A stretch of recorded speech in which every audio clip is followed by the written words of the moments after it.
Oi, pessoal, boa noite. Eu sou a Juliana. Gostaria de começar agradecendo o convite, né, por estar aqui trocando experiência com vocês. Espero que todos estejam física e emocionalmente bem diante da situação que a gente tem enfrentado. O tema que a gente escolheu para a minha conversa de hoje daria para a gente organizar um curso inteiro de meliponicultura.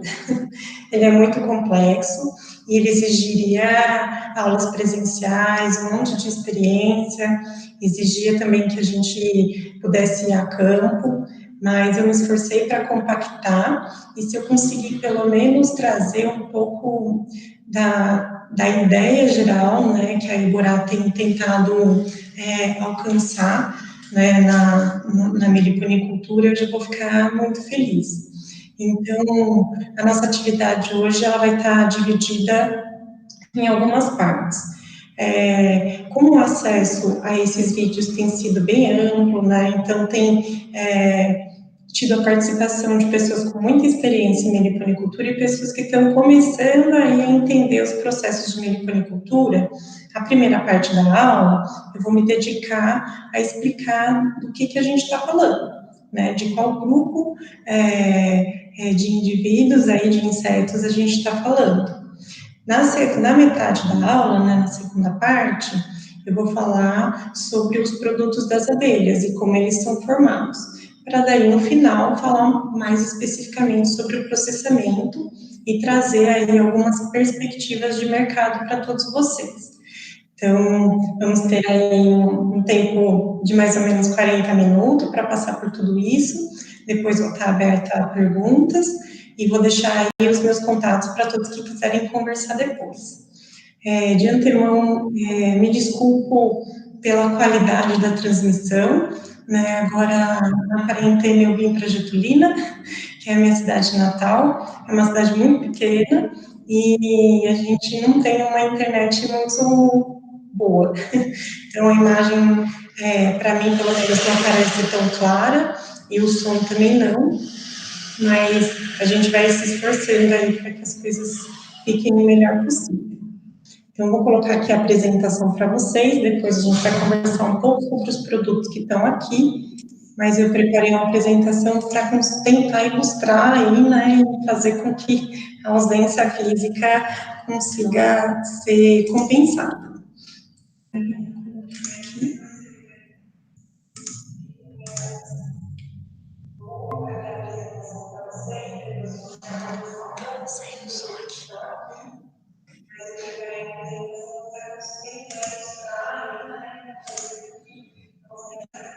Bom, então hoje nós vamos conversar sobre abelhas nativas sem ferrão e o processamento de seus produtos. Espero que todos vocês estejam em casa se cuidando.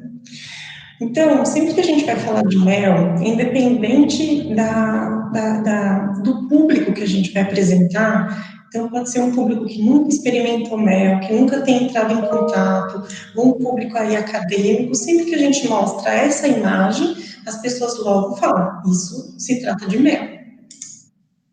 Se a gente começa a falar sobre abelha, né, e pergunta para as pessoas, qual que é a primeira palavra que vem à cabeça quando a gente fala sobre abelha? Bom, a primeira, toda vez que a gente indaga sobre isso, é ferrão.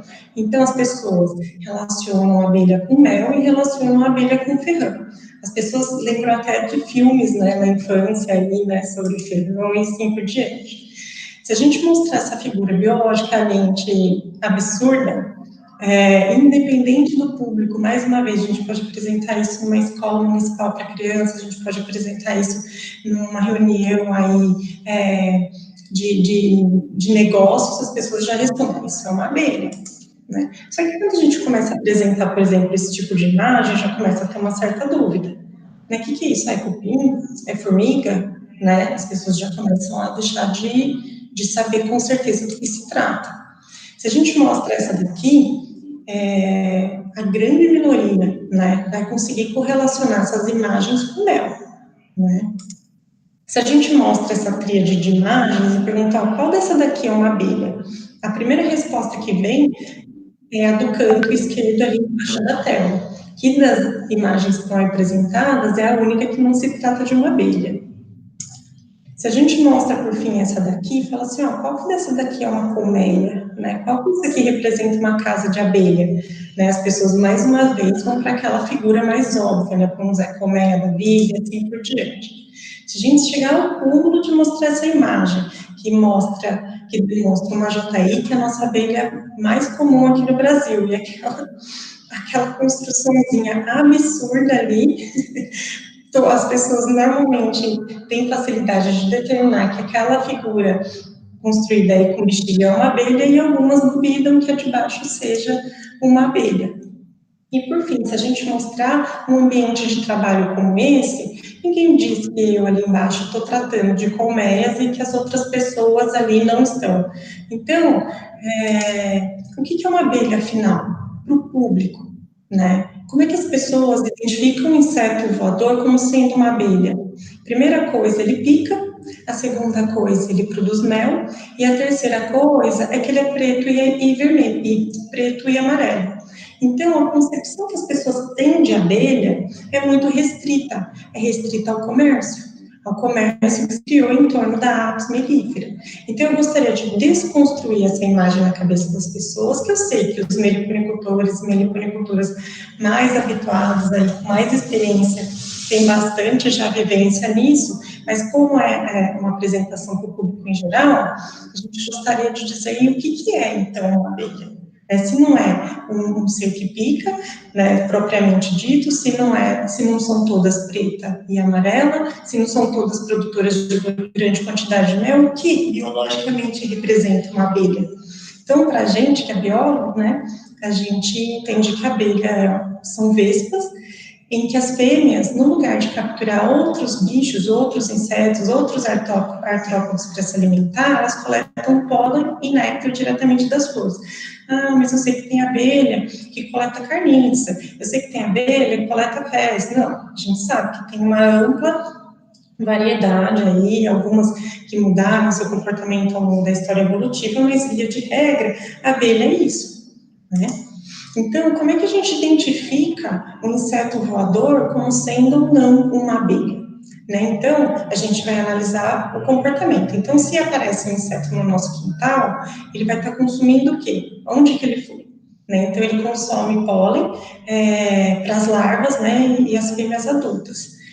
Além disso, a abelha, diferente, né, das vespas, ela possui o corpo todo coberto de pelos ramificados, normalmente plumose, como vocês podem ver nesse representante que é uma mandaçaia aí na apresentação.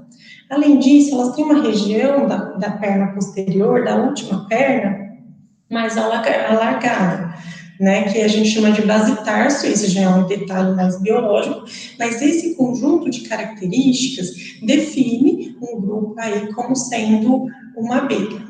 A gente ainda cita alguns outros detalhes que eu quero colocar. Então, eu queria desconstruir essa imagem. Quando a gente pensa numa abelha, as pessoas pensam em mel e pensam em colônia, mas toda espécie de abelha tem uma colmeia, né? Então, aqui nesse detalhe, o que é comum a todas as espécies de abelha, eu queria poder fazer um apontamento para vocês aí na apresentação. Não sei se vocês conseguem visualizar a flecha do meu mouse, mas aqui, o que a gente consegue? Bom, então, as abelhas possuem duas antenas cotoveladas, que a gente chama. Então, toda vez que a criança vai fazer uma imagem de uma abelha, ela faz uma anteninha quebrada, assim, e de fato está correto, porque outros insetos normalmente possuem uma antena mais retificada, enquanto que as abelhas têm essa pequena quebradinha. Além disso, a abelha possui dois olhos compostos, um de cada lado da cabeça, e entre eles, 3 ocelos, que está aqui circulado, destacado em branco, para vocês conseguirem enxergar. Além disso, as abelhas têm 2 pares de asa, né, aqui. Então, elas têm 4 asas, né? Elas têm essa região aqui, é o base tarso alargado, tá vendo? No último par de perna, aqui no final. Ah, mas não é a corbícula? Não, não é a corbícula. A gente tem um grupo de abelhas que tem a corbícula, que são as corbiculadas, mas de um modo geral, todas têm o base tarso alargado, que é essa parte aqui no final. E além disso, ela possui pelos ou cerdas frequentemente plumosos espalhados pelo corpo. Mas, Ju, então você está me dizendo que a abelha não necessariamente precisa ser preta e vermelha e amarela, a abelha não necessariamente precisa picar, mas como assim a abelha não necessariamente tem uma colmeia? Então, a gente estima que no mundo tenha mais ou menos 20 mil espécies de abelha descrita. 15% de toda essa diversidade é representada por parasitas. Então, são abelhas que são muito pouco conhecidas e a gente mal conhece a forma de vida delas, a maneira como elas organizam as colmeias e assim por diante. É um segmento, né, da zoologia que carece de muito estudo, de muito entendimento. 80% dessas 20 mil espécies possuem um hábito solitário. Então, são abelhas que não têm, né, a formação como a colmeia que a gente conhece. O que a gente tem na participação, que a gente entende como sendo abelha, representa 5% dessas espécies que são associadas. Dentro dessa categoria, tem um monte de subcategorias. Então, tem sociais, eusociais, um monte de divisão que aqui não vem ao caso. Mas qual que é a ideia que eu queria desconstruir? Que a grande maioria das abelhas, né, que são importantes para a polinização, para a manutenção dos ecossistemas, assim, né, para a manutenção da vida na Terra, elas não têm necessariamente a organização social nem as características biológicas do jeito que a gente imagina. Então, do que a gente está falando, né? De que tipo de animal a gente está falando? A gente está falando de um grupo de abelhas que faz parte daqueles 5%, né, que são as abelhas que são sociais, que então tem as rainhas, né, que acumulam mel, que acumulam pólen, né, já a gente vai mostrar como é que o ninho delas se organiza, mas ainda assim um grupo muito especial, que são os meliponíneos, que também são conhecidos como as abelhas indígenas sem ferrão. Então, elas possuem um ferrão atrofiado, né? Então, muitas vezes as pessoas perguntam para mim, mas o que vocês fizeram com o ferrão? Né? Como é que vocês tiraram o ferrão? Foi, assim, tem pessoas que imaginam, acho que fisicamente a gente tirando o ferrão, mas tem gente que vai um pouco mais a fundo e pergunta se a gente selecionou as espécies para produzir mel. Então, toda vez que a gente fala assim, não, mas o nosso mel é muito especial, o nosso mel é de abelha sem ferrão. Elas ficam lá imaginando como é que a gente tirou o ferrão. Não, naturalmente, biologicamente, o processo evolutivo criou esse grupo, né, que são os meliponíneos, que possuem um ferrão atrofiado. Então, a gente tem cerca de 60 gêneros distribuídos pelas regiões tropicais e subtropicais do mundo. Então, a gente não tem abelha sem ferrão em todos os continentes ou em todos os países do mundo. Essa faixa vermelha mostra, né, as regiões mais quentes e úmidas do mundo, e é onde esse grupo especial de abelha, que não tem ferrão, ocorre, sendo que o Brasil, atualmente, né, até onde a gente sabe, é o país com o maior número de espécies desse grupo de abelhas. Então, a gente, aí eu coloquei 240 espécies de meliponíneos, mas esse número já é superado, a gente já sabe que isso passou bastante, né? E as espécies mais comuns que a gente tem são as jataís, as urussus, as tiúbas, as jandaíras, as borás, as mandaçaias e assim por diante. Que são distribuídos nos diferentes biomas. Então, como que é a diversidade das abelhas aqui no Brasil, né? Eu precisava de mais tempo para preparar, queria passar para vocês um monte de fotos lindas, maravilhosas das abelhas nativas aqui do Brasil, mas qual que é a realidade que a gente tem? Então, a gente tem muitos gêneros, né? A gente tem muitas espécies, a gente tem espécies que ocorrem no Brasil todo, como, por exemplo, a jataí ou como a borá, a gente tem indícios que ela ocorre no país todo, ao longo de todo o nosso território, e a gente tem espécies específicas para cada região, né, que são endêmicas.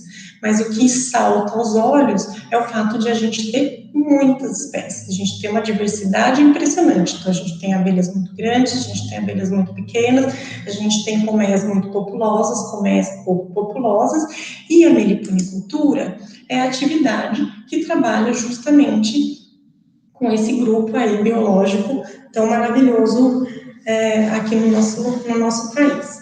Então, essa primeira parte, bem rapidamente, eu queria localizar as pessoas que não estão acostumadas a lidar com essa diversidade, do que nós estamos falando. Né? Então, a gente está falando de um grupo de espécie, né, que não necessariamente tem a cor preta e amarela, a gente tem muitas variáveis de cor aí, mas que ainda fazem parte daquele pequeno grupo de 5% da diversidade de abelhas, que tem a constituição social, uma constituição verdadeiramente social. Então, aqui a gente tem uma foto de um ninho, em que a gente pode ver a região de postura da rainha, que é onde estão esses discos aqui, separados pelas células de cria, e a cera aqui fazendo todo o invólucro. Mais para frente a gente vai mostrar outros detalhes. E aqui no canto esquerdo, mais uma vez, eu não sei se vocês conseguem ver o meu mouse, eu espero que sim.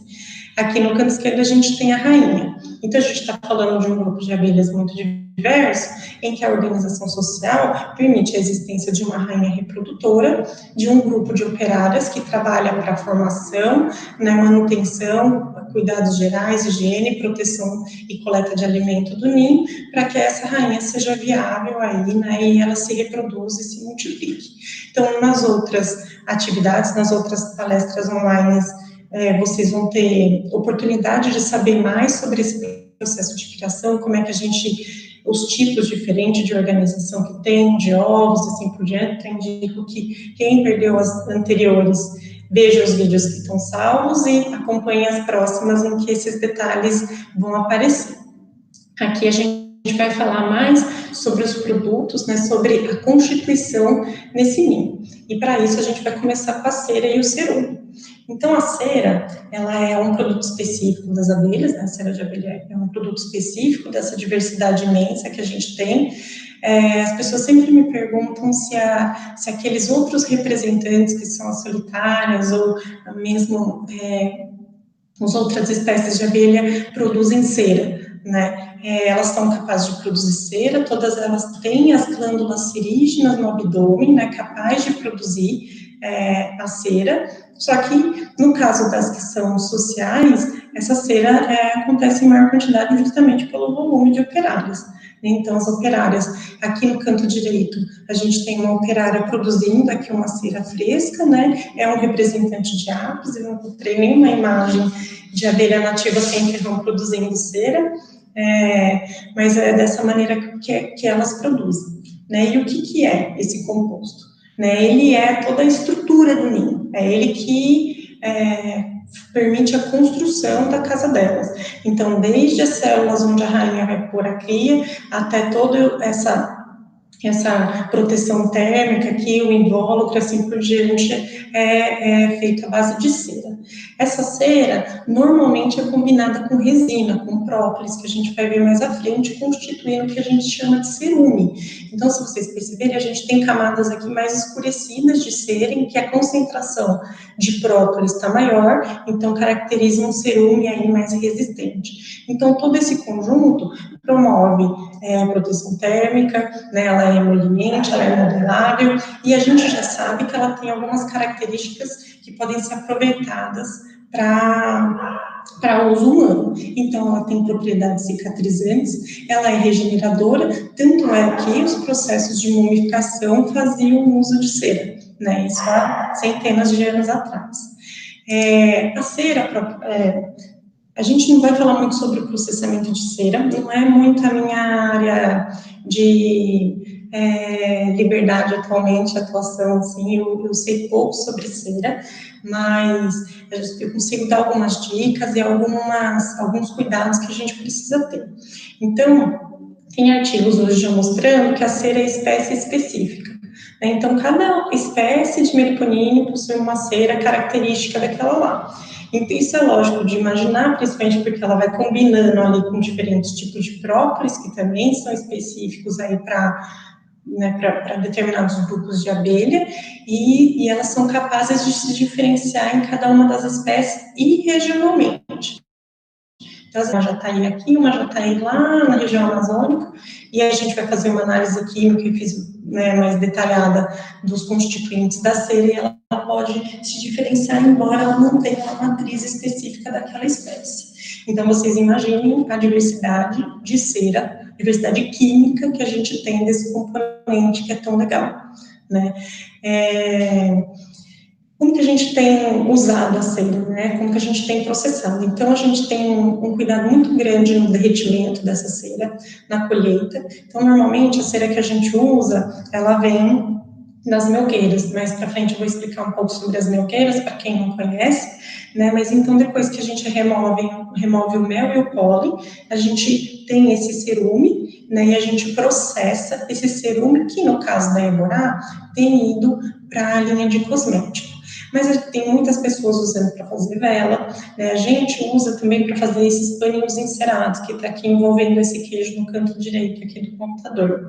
Nesse caso, a gente usa a cera de apis, né, que a gente encontra em maior volume. A cera das abelhas nativas a gente tem usado para coisas mais específicas, mais delicadas, com mais valor agregado, como no caso da linha de cosmético. Quem conhece sabe que eu sempre dou uns cursos aí sobre a linha de cosmético, como a gente pode processar essa cera, um pouco sobre as proporções que a gente usa, né? Mas de modo geral a gente tem usado para fazer uns cremes, né? Então aqui o processo de solidificação é através de cera, os sabonetes, e agora a gente está desenvolvendo algumas outras linhas que logo vão aparecer. Mas processamentos mais simples, como vela, né, o próprio paninho de cera também podem ser usados e aí agregar valor para esse composto. Outro mercado muito interessante para a cera, hoje em dia, é para os próprios meliponicultores.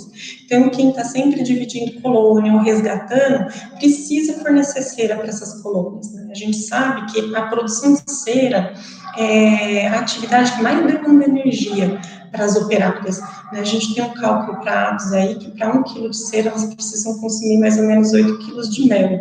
Para as abelhas nativas a gente nem tem, né, essa correlação, pelo menos eu não sei, né, qual é essa correlação. Então, a cera, a produção de cera na colônia demanda muita energia para as abelhas, né? Então, se você processa a retirada de mel, convém que você devolva a cera para elas conseguirem retomar a atividade e o acúmulo de mel mais rapidamente.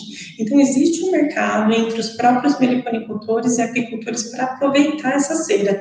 Então, sobrou a sua cera da sua coleta, da sua manipulação, processa com cuidado, sem muito aquecimento, né?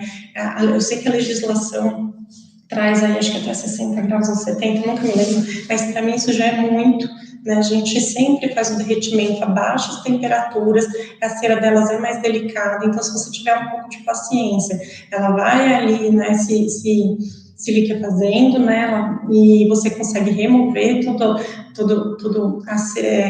o própolis que tiver ali, o resto de pólen, assim por diante, purifica, às vezes mistura com a cera de ápice e dispõe no mercado, que outros meliponicultores podem se interessar para comprar, para fornecer para as abelhas dele, né, poupando assim um gasto de energia.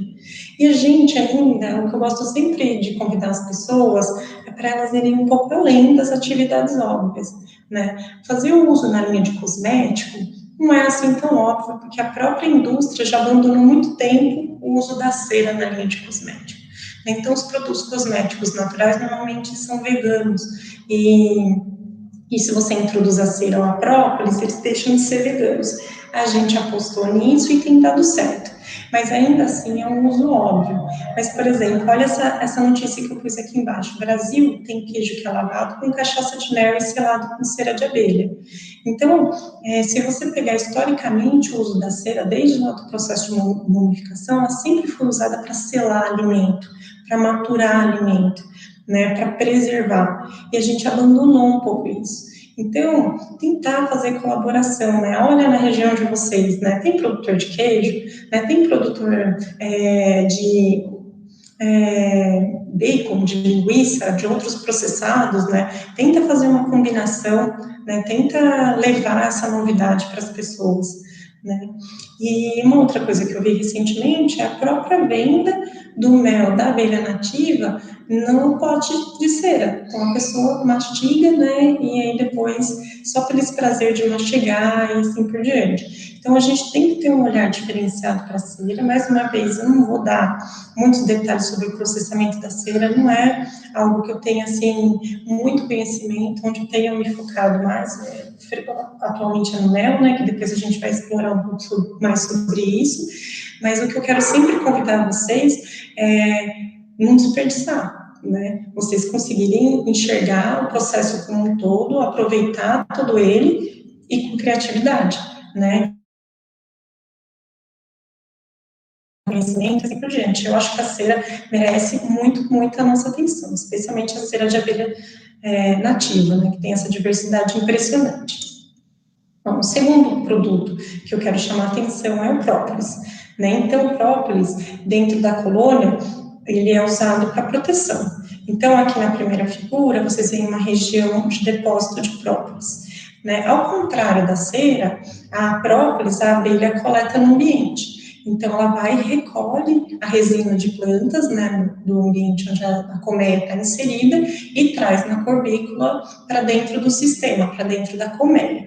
Ali, ela manipula com saliva, faz essas áreas de deposição de resina, como está aqui nessa tampa de uma caixa de abelha jataí, ou já usa junto com a cera e faz os cerumes, como está aqui nos potes de mel e assim por diante, né? Então, ela veda toda a colônia, né, protege todo aquele ambiente, então ela tem proteção, ela oferece proteção, e quando a gente vai estudar essa resina, a gente descobre que ela tem capacidade bactericida, que ela tem capacidade fungicida, ela tem capacidade antitumoral, pelo menos in vitro, muitas delas têm ação antitumoral comprovada, ela tem ação antiviral, muitas delas com ações antivirais super interessantes, ela tem ação conservante, né, então antioxidante,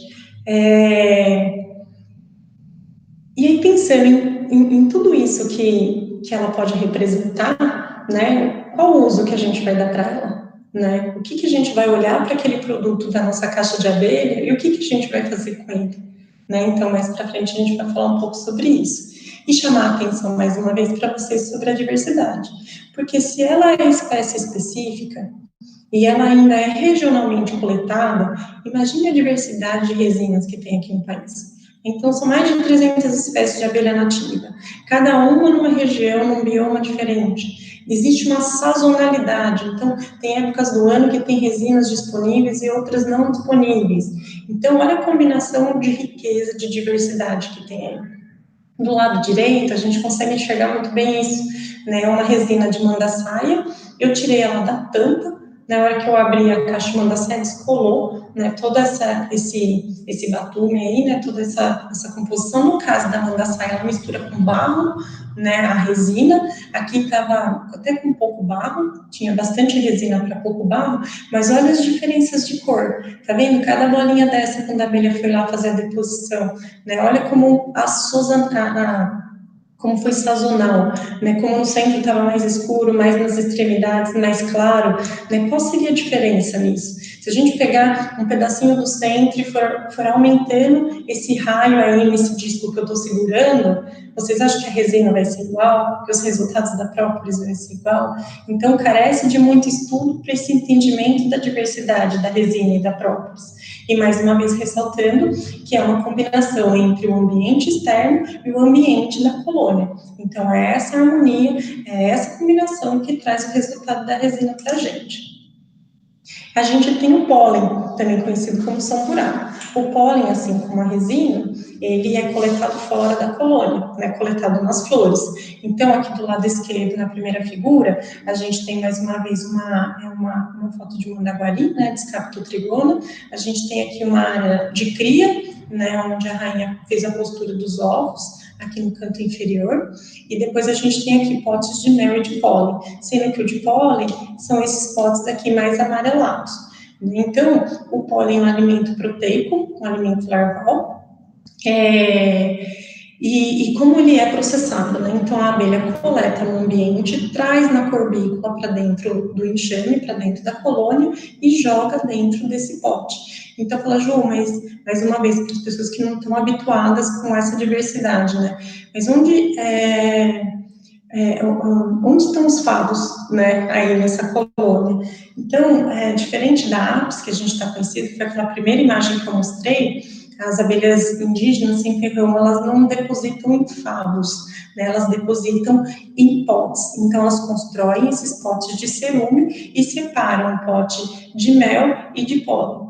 Né? Então, a gente tem aqui em amarelado os potes construídos com cerume cheios de pólen, aqui nesse cantinho que está em processo aqui de enchimento com mel. Né? Essa imagem traz todos os componentes que a gente falou até agora, né? Então a gente tem aqui, no limite da caixa bem escurecida, a deposição de própolis, de resina, para vedar, proteger, né, a colônia contra ataque tanto de micro-organismo quanto de formiga, por exemplo, de mosquitos e assim por diante. A gente tem a cera, que é um cerume, na verdade, ele já está misturado com própolis, bem próximo aqui aos discos de cria, né, onde estão os ovos, e a gente tem aqui os potes de alimento, né, o mel a gente vai falar logo em seguida. Então, a abelha vai para o meio ambiente, coleta os grãos de pólen e traz para dentro da colônia e deposita dentro dos potes de cerume de armazenamento. Durante esse processo de deposição, ela também manipula com saliva esse pólen, de forma que os grãos ali dentro são inoculados de micro-organismo. Então, análises recentes desses grãos de pólen têm mostrado uma diversidade microbiológica muito grande. Então, eu coloquei uma pergunta aqui, é probiótico? Né, é uma das coisas que a gente precisa responder. Eu imagino que sim, mas a ciência ainda está pesquisando sobre isso, né? E das diferentes espécies. Então, se a gente observar um pote de pólen recém-preenchido, né, elas terminaram de preencher de pólen ali dentro, a gente olha, a gente consegue individualizar as bolotinhas de pólen que elas trouxeram na corbícula. Com o passar do tempo, ocorrem processos digestivos e microbiológicos ali dentro, de forma que esse alimento é parcialmente degradado, e a gente consegue ver uma massa, né? Ele fica quase todo homogêneo, embora com porções ainda de diferentes cores, mas ele fica mais homogêneo, e isso pela ação ali digestiva e dos micro-organismos que tem ali. Então, ele é atualmente considerado um estimulante, a gente já tem ação comprovada, estimulante sobre ele, né? A gente tem considerado como um superalimento, ele traz aí um pool de aminoácidos, de micronutrientes muito rico para a gente, né? Com alta concentração de vitaminas que são escassas nos alimentos atualmente. Então, é um produto pouco explorado, a gente vai falar sobre o processamento dele e a gente pode conversar também um pouco sobre o mercado do pólen de abelha nativa mais à frente. Bom, finalmente chegamos no mel. Então, mais uma vez aqui para salientar, a gente tem uma figura mostrando como que é a organização da colônia.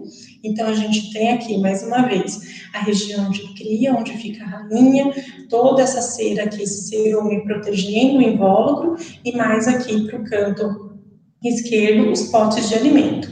Então, como eu disse, o mel, ele não é colocado junto com o pólen, ele é individualizado nesses potes. E como que a abelha produz o mel? Né? Então, a abelha sai novamente à procura do alimento e encontra os nectários, que podem ser florais ou não. Ju, tem mel que não é de flor? Tem mel que não é de flor. Né? Então, às vezes, ela pode pegar nectários que estão fora da flor, e ainda ela pode pegar o exudado de outros bichinhos, né, que são os melatos, né, que ela pode não necessariamente coletar o néctar, ela pode pegar os exudados de outros bichinhos. E, bom, ela se alimenta desse produto energético, né, desse néctar, e ao contrário do pólen e da resina, ela não traz na corbícula. Ela joga a língua para fora, né, a glossa, ela engole a gotícula, né, de néctar, armazena num pré-estômago, aí, num papo, e voa de volta para a colônia. Quando ela volta para a colônia, ela vai até a região onde estão os potes de alimento e regurgita essa gotícula de néctar, né? E aí é o que a gente sempre brinca, né? Mel é vômito de abelha. As crianças adoram fazer essa correlação. Então, ela regurgita essa gotícula dentro do potezinho de cerume. Mais uma vez, durante esse processo de regurgitar, os micro-organismos que naturalmente ocorrem no trato digestivo da abelha passam para aquele ambiente onde o mel vai ser armazenado. E ali ele vai sofrer processos químicos, né, e digestivos, e que vai deixar de ser um néctar ou um exudado aí, né, um produto extrafloral, para se transformar no mel. Né? Então, ele é um alimento energético das abelhas e ele tem um elevado teor de água. E aí vale um destaque, né? Então, se vocês olharem a imagem aqui embaixo, cada potezinho desse é uma espécie de abelha diferente, né? O mel de uma espécie de abelha diferente. Então, a gente tem meles muito escuros, a gente tem meles impressionantes aqui, que são os brancos, que as pessoas sempre se encantam com eles, né? E a gente tem os mais claros, a gente tem vários tons, né? E a gente consegue ter essa variação de tom numa mesma espécie. Então, mais uma vez, chamando a atenção para essa diversidade impressionante que é os tipos de abelha que tem no Brasil.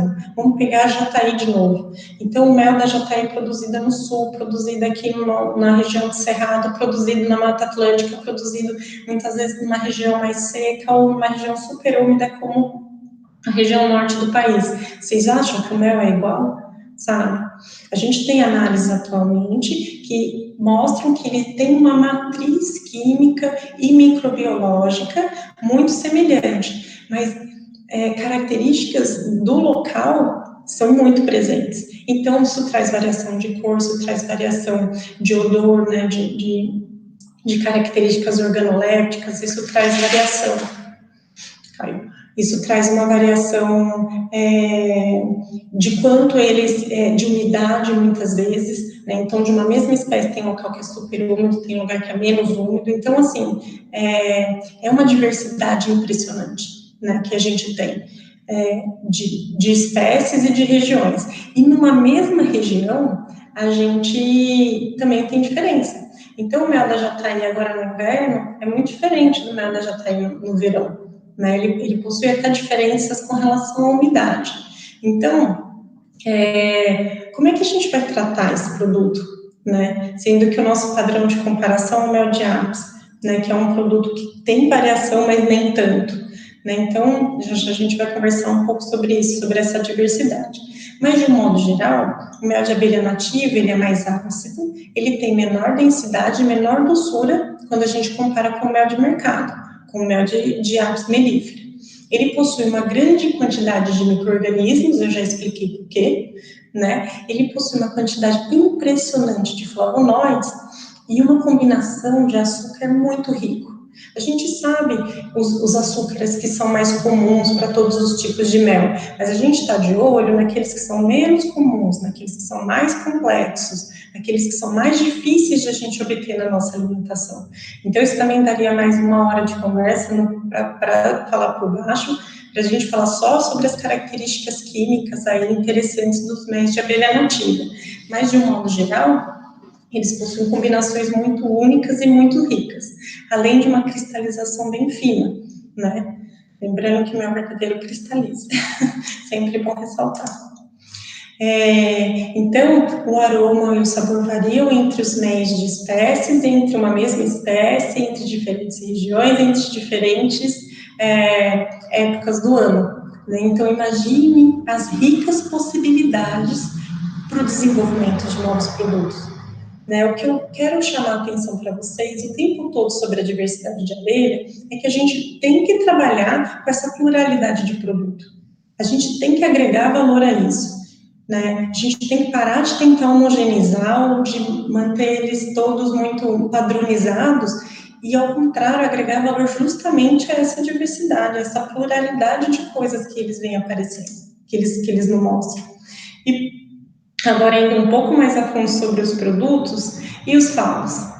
A gente tem registro, né, de que eles são comestíveis, que tinham tribos, né, ou comunidades anteriores aí, que se alimentavam dos favos, né, e vocês imaginem a qualidade nutricional que isso tem.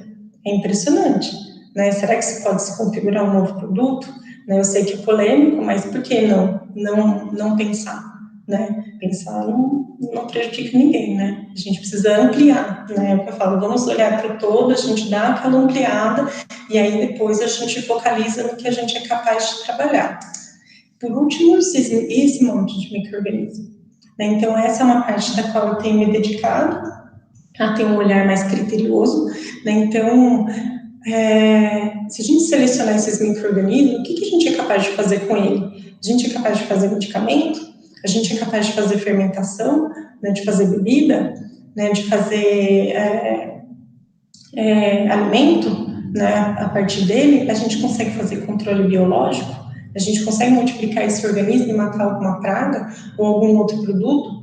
Então, assim, vocês entendem a complexidade que é um ninho de abelha nativa, né, e as N possibilidades que a gente consegue desenvolver a partir deles, né. Então, falando um pouco sobre o beneficiamento, então, de uma maneira simples, como é que a gente beneficia o própolis, né? Então, eu sempre incentivo as pessoas a produzirem própolis, né? Atualmente, a gente tem incentivado as mulheres que participam do programa a acumular própolis. A gente sabe que tem toda uma questão legislativa que a gente precisa se organizar, né, para conseguir o selo de inspeção de própolis de abelha nativa, mas ainda assim, por que não produzir para o próprio consumo, para o consumo da família? Porque é muito simples. Então, se vocês olharem aqui nessa melgueira, olha a quantidade de própolis que tem aqui. Ó. Olha aqui, com uma mãozinha assim, a gente consegue retirar uma camada grossa. Então, tem espécies que depositam, essa aqui é uma melgueira de Mandaguari, Captotrigona, tem espécies que depositam uma grande quantidade de própolis e ele é de fácil extração, principalmente para quem está começando. Em conversa com a professora Geila, com o Dr. Micael, né, a gente tem incentivado as pessoas a fazer extração a álcool, embora a extração a água esteja disponível. Mas para quem tem uma escala pequena, para quem quer fazer consumo em casa, para quem quer começar a fazer os primeiros testes com um cosmético ou novos produtos, vale a extração a álcool. Eu coloquei aqui embaixo uma pequena receita, né, que a gente coloca 300 gramas da própolis pura, né, que é isso aqui que a gente tirou, né, em algumas a gente consegue tirar a resina bem fresca, em outras está mais ressecada, então a gente remove 300 gramas, vai acumulando. Ah, Ju, mas eu tenho pouca caixa, como eu vou acumular? Você retira e congela, põe no saquinho e vai congelando a sua resina. Até daí mais ou menos uns 300 gramas, ou diminui as proporções aí para fazer uma quantidade menor. E a gente vai colocar em 800 ml de álcool de cereais e 200 ml de água destilada, seria o ideal. Ah, Ju, é difícil conseguir água destilada, tudo bem, coloque o que você tiver de melhor da sua água aí para o próprio consumo. A gente sabe que tem alguma interferência no resultado final, mas assim, vale a pena, mesmo assim. Ou pode simplesmente remover a água aí do sistema. Por que a gente coloca a água e o álcool? A maioria dos componentes da própolis são lipossolúveis. Então, eles vão se dissolver no álcool, mas uma pequena porcentagem também se dissolve em água. Então, essa combinação faz com que a gente libere a maior quantidade de produtos biologicamente ativos na resina, capazes de fazer bem para a gente ou para o uso que a gente for destinar. Então, a variação aí das concentrações das formulações são de 5% a 30%, né? Esse aí que eu coloquei é de 30%. A gente tem chamado a atenção sobre a qualidade do álcool de cereais, né? Isso tem sido um problema. A gente chegou a cogitar fazer álcool de mel, então a gente teria que fermentar e depois destilar, né? E fazer o nosso próprio álcool, e aí sim beneficiar a nossa própolis, mas a gente consegue aí achar algumas produtoras de álcool aí mais interessantes, né? Ju, pode ser álcool de bolsa, pode ser álcool de supermercado, não, gente. Para consumo, se você for tomar, se você for fazer uma linha de cosmético, precisa ser um álcool de cereais ou um álcool de mel, por exemplo, que seria ainda muito, muito superior, né? Ao álcool de cereais em termos de qualidade. Mas, de qualquer maneira, tem que ter esse cuidado, né? Se for para o consumo. E mais uma vez, né, como eu já disse, existe uma variedade muito grande e a gente tem diferentes aromas, né? Então, quem já está acostumado com as espécies de abelha nativa, cheira uma resina e fala, essa aqui é mandaçá, cheira outra, essa aqui é mandaguari, essa daqui é borá, né? Então, a gente tem uma diversidade enorme de aroma, né? Então, o que a gente pode fazer com isso? Né? Pensem, né? O que a gente pode fazer com um produto que tem essa diversidade de aroma? Então, consumir, né, mostrar os benefícios da saúde, né, acho que o Dr. Micael vai falar sobre a própolis na live dele, na palestra dele. Então, além disso, o que mais que a gente pode fazer? A gente tem usado como conservante, né, além de um produto biologicamente ativo na linha de cosmético. Então, mais uma vez, estou fora de combate, estou em Getulina por esses dias com as crianças, por conta da quarentena, então estava quase sem produtos da Eborá. Mas eu tenho aqui um bálsamo, que foi um dos primeiros que a gente fez, que foi até um teste que eu fiz aqui, né, acho que dei para minha mãe de presente, então ele já está vencido, esse bálsamo aqui, ó, há quase 6 meses. Então, se vocês olharem, ele não tem absolutamente nenhuma marca de contaminação. Então, não tem fungo crescendo, não tem bactéria crescendo, ele está intacto. E o único conservante que a gente usou foi a própolis, nesse caso a própolis vermelha de Apis. Mas era porque é um bálsamo labial e ela possui características interessantes. Então, qual o convite que eu faço a vocês? Tentem romper a barreira da ciência com a barreira da produção. Então, faça uma pesquisa sobre os diferentes tipos de própolis que vocês têm disponível. Então, se você cria Jataí, dá uma bugada lá no própolis de Jataí. Né? Tem uma aba do Google específica que chama Google Scholar, né, que põe lá só trabalhos científicos. Muitos são em inglês, mas a gente tem alguns em português também. Então, digita lá, própolis de Jataí. Né? E olhe o que a ciência já mostrou, para que essa própolis serve, e tente pensar na formulação com base nisso. Né? Então, escolha a própolis de acordo com o seu interesse, no que você quer fazer, ou ao contrário, faça uma pesquisa e aí passe a criar determinada espécie de abelha para retirar uma própolis para te servir no que você gostaria de fazer. Então, mais uma vez, a gente tem uma linha de cosmético e a gente tem variado na própolis que a gente usa de acordo com o interesse que a gente tem. Então, para regeneração de pele, de lábio, de dermatite atópica, a própolis vermelha é ótima, né? Para pós-sol, ela é ótima, é de Apis, mas a gente sabe que é ótima. Querendo ou não, Apis, a gente tem uma quantidade de estudo científico muito superior à própolis de nativa, mas estão aparecendo estudos com própolis de nativa. Então, se você quer fazer uma pomada antifúngica, né, qual própolis você vai usar? Né? Tem uma saia que está disponível. Então, se você quer fazer uma própolis, uma pomada, nem que seja para o seu próprio uso. Ó, Ju, estou sempre com herpes, né? Tá sempre aparecendo herpes, eu queria fazer alguma coisa porque eu não quero ficar usando a ciclovírus, o que eu faço? Dá uma bugada lá, que própolis tem sido ativa contra o vírus da herpes? Né? Então, olhe para a sua diversidade, né, e direcione aquilo que você tem para desenvolver coisas criativas e interessantes. Né? Então, a partir da extrato, a gente consegue brincar demais. E essa é a parte que eu mais gosto. Bom, o beneficiamento, acho tão estranho a gente ficar dando palestra olhando para essa tela de computador, assim, é um horror. Mas tudo bem, a gente segue, espero que em breve a gente consiga ter uma troca mais calorosa. Aí a gente segue. O beneficiamento do pólen, né? Não tenho, mais uma vez, tanta experiência. A gente começou a beneficiar pólen há pouco tempo, a gente teve poucas unidades de pólen disponível no mercado dentro do projeto, depois eu vou mostrar um pouquinho para vocês sobre isso. Mas o que eu sei de pólen é que a retirada necessariamente precisa ser manual.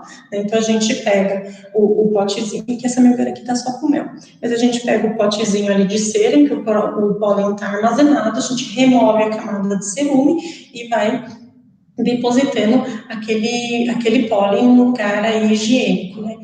Depois eu vou falar um pouco sobre as boas práticas aí, né, de higiene, assim por diante. Então, a retirada é manual, normalmente na primavera, que é onde acontece a maior acúmulo. Ó, Ju, é regra? Não é regra. Né? Você tem que observar qual é a sua realidade. Né? Em que época do ano você olha a sua colmeia e ela está com bastante entrada de pólen? Ela é regular? Né? Você precisa trabalhar aí com a sua realidade. Né? Mas, normalmente, a retirada de pólen é durante a primavera.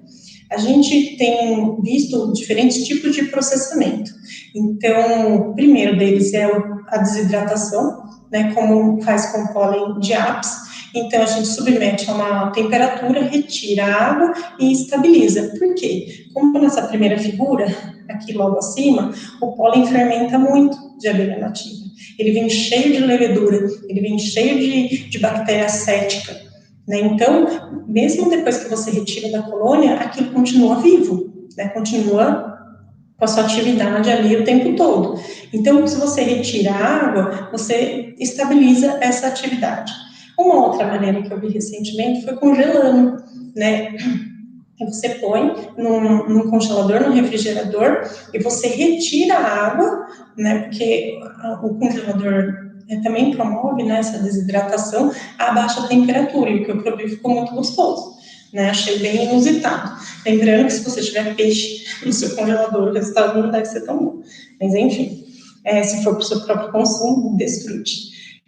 O que a gente tem usado é misturado ao mel e depois refrigerado, como está nesse potinho aqui embaixo, que vocês podem ver no canto direito.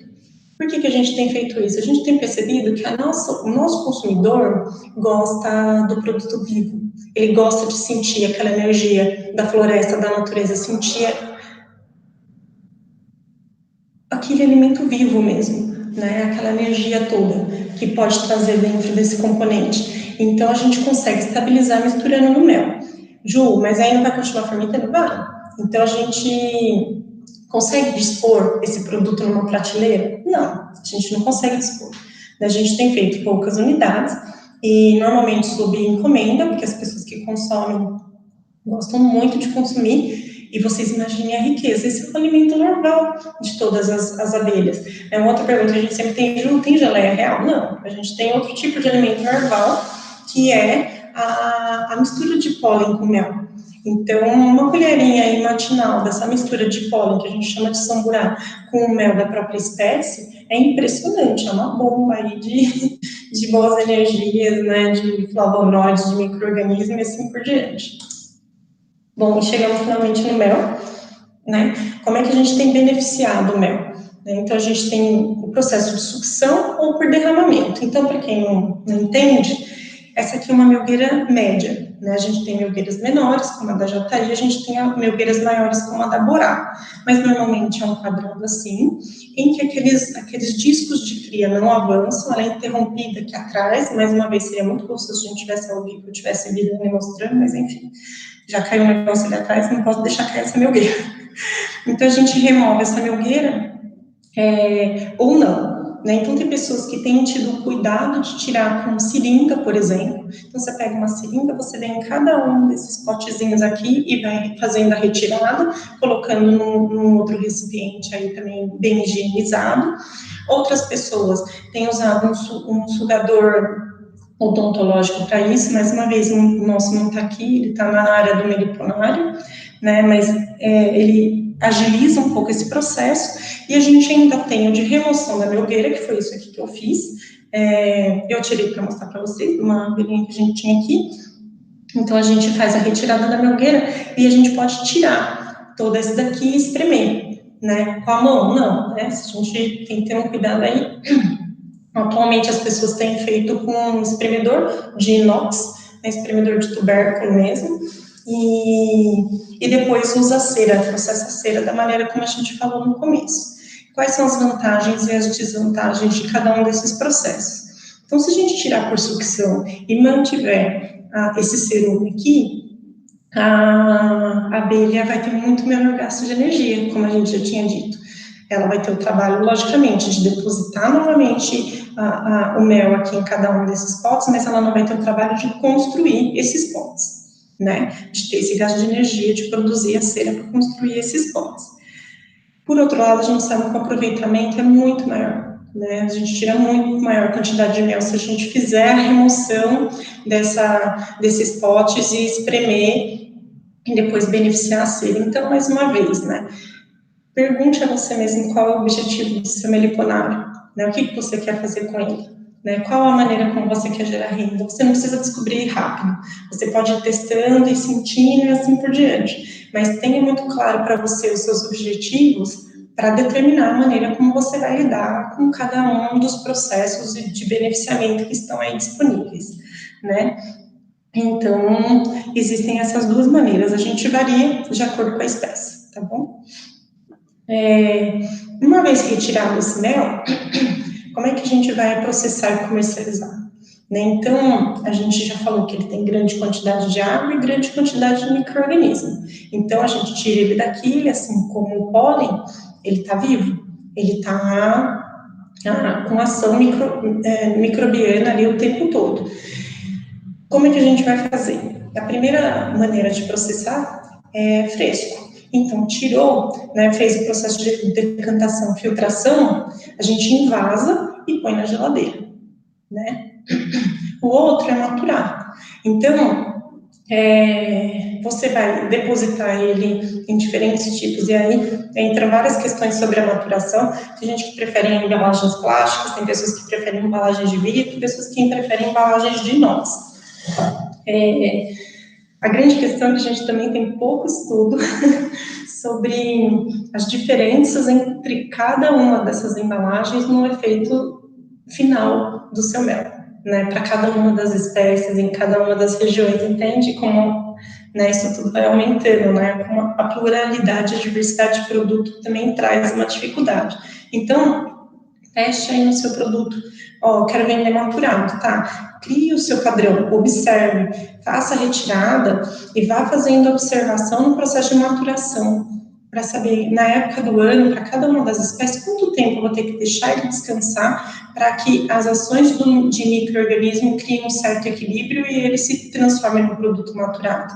Eu tinha um aqui que eu tinha trazido de presente para o meu pai, um melzinho de jandaíra do Ibira, do Joca, maravilhoso, que a gente fez, acho que no nosso último evento, que tinham pessoas, a gente fez junto, e é um melzinho super maturado, então vocês perceberem, ele é bem líquido, ó, e ele tá absolutamente sem nenhuma espuma, né, sem nenhuma formação de bolha, então perfeitamente maturado, tá vendo? Só que eu acho bem complexo o sistema de maturação. Principalmente porque tem pessoas que falam que o mel está maturado, você olha lá, ele ainda não está estabilizado. E não tem um grande problema, é justamente isso que eu estou dizendo, né? Varia, né? Então, às vezes, o mesmo mel de Mandaçaia daqui da nossa região, o tempo de maturação dele é muito diferente do mel de Mandaçaia da Bahia, por características mesmo de cada uma das regiões. Então, você tem que ter esse olhar criterioso sobre o seu produto para, então, decidir o meio que você vai beneficiar. Depois da maturação, a gente tem o pasteurizado, né? Então, o pasteurizado seria a gente esquentar o produto por um certo tempo, até que esses micro-organismos todos morram.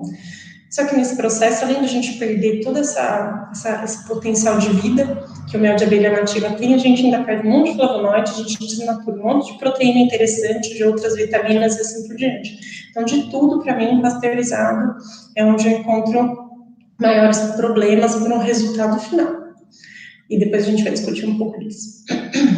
E a gente ainda tem o processo de desumidificação, né, que tem sido feito normalmente em estufa. Então, mais uma vez, você coloca o seu mel lá na estufa, retira, põe em bandejas aí lá na sua estufa por um certo tempo, até aumentar a densidade, que nada mais é do que retirar uma quantidade até ficar perto de 20%, onde a gente sabe que a concentração de açúcar não permite mais a multiplicação desses micro-organismos, então a gente considera ele como sendo estável, então ele fica mais viscoso. O mel desumidificado que eu mais gosto é um de Mandaçaia e um de Uruçu, que a doutora Gina faz na Bahia, mas eu não tinha mais nenhum deles, porque, por motivos de comermos todos. Então, eu ponho aqui uma dúvida, um questionamento sobre o aquecimento, a gente precisa pensar muito sobre isso. Eu sei que a legislação dá um patamar máximo para que o mel seja aquecido, mas ela usa critérios, na minha opinião, muito simples, né, para avaliar se o mel perdeu a qualidade ou não, né, e flavonoide, e micro-organismo, né, como que a gente aquece uma riqueza dessa? Mas, mais uma vez, eu consigo entender que cada um tem uma condição diferente e a gente vai discutir isso no final, né, então, muito tem se falado no mel como substitutivo do açúcar, especialmente o mel de abelha nativa, mais uma vez o Dr. Michael vai falar sobre isso, sobre os benefícios, e é um mercado muito grande ainda a ser explorado, né.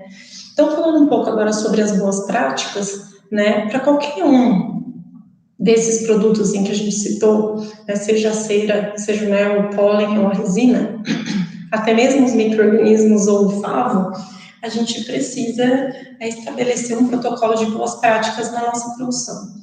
Né? Então, prender os cabelos, né, porque eu estou totalmente fora, né, do contexto de boas práticas, então colocar touca, máscara, né, cirúrgica, luvas, então higienizar muito bem, evitar ao máximo o uso de plástico, né, eu sei que a legislação tem critérios para isso, estou falando aqui sobre o pequeno produtor. Se depois a gente for falar de grandes produtores, aí sim a gente consegue sistematizar, mas dentro da sua pequena produção, que é o grande representativo de abelha nativa, proteger os cabelos, né, proteger de saliva, né, o cuidado com as mãos, as unhas sempre muito bem cortadas, se puder fazer o uso de luvas, de higienizar o material, evitar, nunca usar madeira, então colheres de madeira, palitos de madeira, assim por diante, porque eles guardam micro-organismos que proliferam ali dentro, bolores, né, então sempre coisas metálicas, de preferência inox, né, então a gente usa esse material, higieniza de uma caixa para outra, de preferência. Meu pai trouxe uma água. Obrigada. O pessoal fala muito. Desculpa, o pessoal fala demais. Então, ter um cuidado básico com essa higiene é importante. Né? Então, no momento que a gente for abrir a caixa, né, olhar com cuidado, né, se não vai cair nada aqui dentro, a gente sempre usa um acetato, entra aqui no final da melgueira com a tampa, então são cuidados básicos aí de higiene. O segundo ponto é o respeito, né, gente? Eu acho que a gente não precisa falar muito sobre isso para a meliponicultura, eu falo, a gente consegue ter até cliente vegano, porque eles reconhecem esse amor que a gente tem por esses animais, assim, é um caminho sem volta. A partir do momento que a gente começa a conviver com as abelhas nativas e ter essa relação, é um caminho sem volta. Eu tô sempre brigando com meu pai, porque cada vez que eu venho aqui para casa dele, ele tirou uma abelha do sítio, tô aqui na casa dele, mas assim, eu até entendo, porque ele quer, cada vez tem mais aqui na cidade, eu queria deixá-las todas lá no sítio. Mas ele, é esse amor, né, esse encantamento, esse processo meditativo. Mas ainda assim, né, sei que algumas pessoas destoam esse processo e não tem tanto cuidado, né, e tanto respeito com o animal. Então, sempre que a gente for fazer a remoção, né, da melgueira, a gente tem algumas coisas que conseguem soprar, por exemplo. Tem um negocinho que é para churrasco, bem antigo. Se você vai fazendo aquele processo de vento, você sopra. Então, as abelhas que estavam trabalhando aqui na melgueira normalmente descem, né? E a gente faz a remoção da melgueira sem tanto prejuízo, sem tanta morte dessas abelhas. É claro que a nossa atividade impacta na colônia, né? Sempre essa conversa que eu tenho com as pessoas que perguntam, mas não morre abelha? Morre abelha. É lógico que morre abelha durante o processo. Só que quantas colmeias a gente já multiplicou? Quantas colmeias a gente já salvou? Então a gente tem que ter um olhar como um todo. Mas, de modo geral, eu gosto de lembrar sobre esse respeito. Né? Algumas pessoas perguntam sobre os horários, né, que a gente faz a retirada. Isso é muito particular. Eu sei que tem locais que só conseguem fazer retirada de produtos de abelha à noite por conta de apis, por exemplo, e não vejo problema nenhum. Né?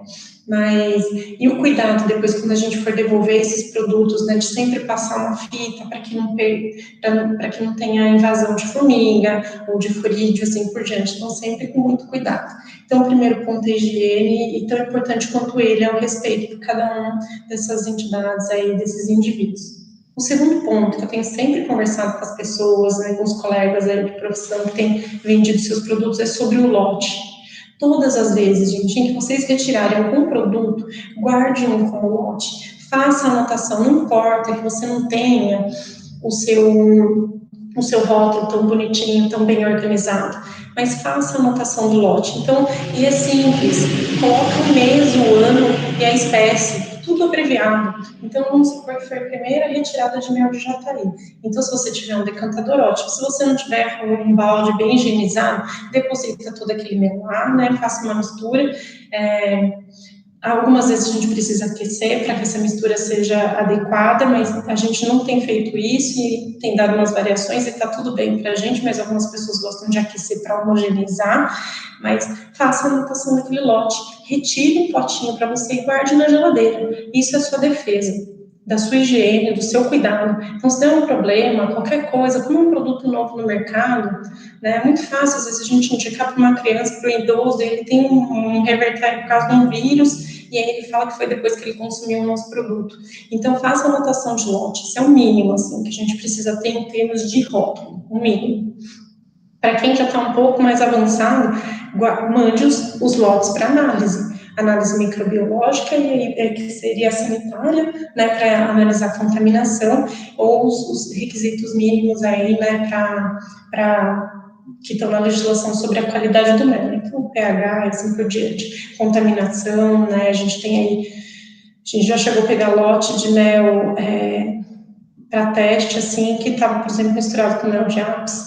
Então, né, e o cuidado no armazenamento e no transporte, né, então eu não pus transporte, mas esse cuidado, então não expor ao sol, ao aquecimento excessivo e assim por diante, de acordo com a maneira como você processou o seu produto, né. Mais recentemente, a gente fez um levantamento, né, para um projeto em que a gente está se dedicando, para conhecer como é que está o panorama de processamento de mel aqui no Brasil das marcas que estão aí no mercado, né, de pessoas que já estão vendendo, né, a gente fez uma pesquisa na internet, nos Instagrams, nos Facebooks, né, e a gente viu que a grande maioria das marcas, né, que já tem um rótulo, pelo menos o nosso rigor, a gente teve um certo rigor, assim, a pessoa pelo menos já tem um rótulo, né, a maioria é refrigerada e pasteurizada, né, das marcas que estão aí no mercado já podendo ser vendidas, né, com rótulo assim por diante. Essas duas categorias de processamento foram as que mais se destacaram, seguidos pelo maturado e depois o desumidificado. Isso na realidade do estado de São Paulo, tá? A gente não foi, vamos colocar Sudeste, né? A gente conhece tão pouco a realidade da meliponicultura raiz, né, cultural e tal. É uma lacuna que eu tenho no meu conhecimento, né? Gostaria de ter acesso maior àquelas pessoas que cultivam há tantos anos e assim por diante, né? Mas dentro da minha limitação, o que eu encontrei foi isso, né? De todos esses que a gente encontrou, somente os pasteurizados tinham um selo de inspeção federal. A gente não encontrou nenhum aqui na nossa região que tivesse alguma outra maneira de processamento que não fosse o pasteurizado, né, para obter o selo de inspeção sanitária, né. Os que tinham selo de inspeção municipal e estadual tinham outras maneiras, mas maturado, agora não me lembro, mas acho que maturado eu não vi nenhum que tivesse algum tipo de selo de inspeção municipal, assim por diante. Muito provavelmente o Joca deve estar em busca do dele. Mas o que eu gostaria de chamar a atenção para isso?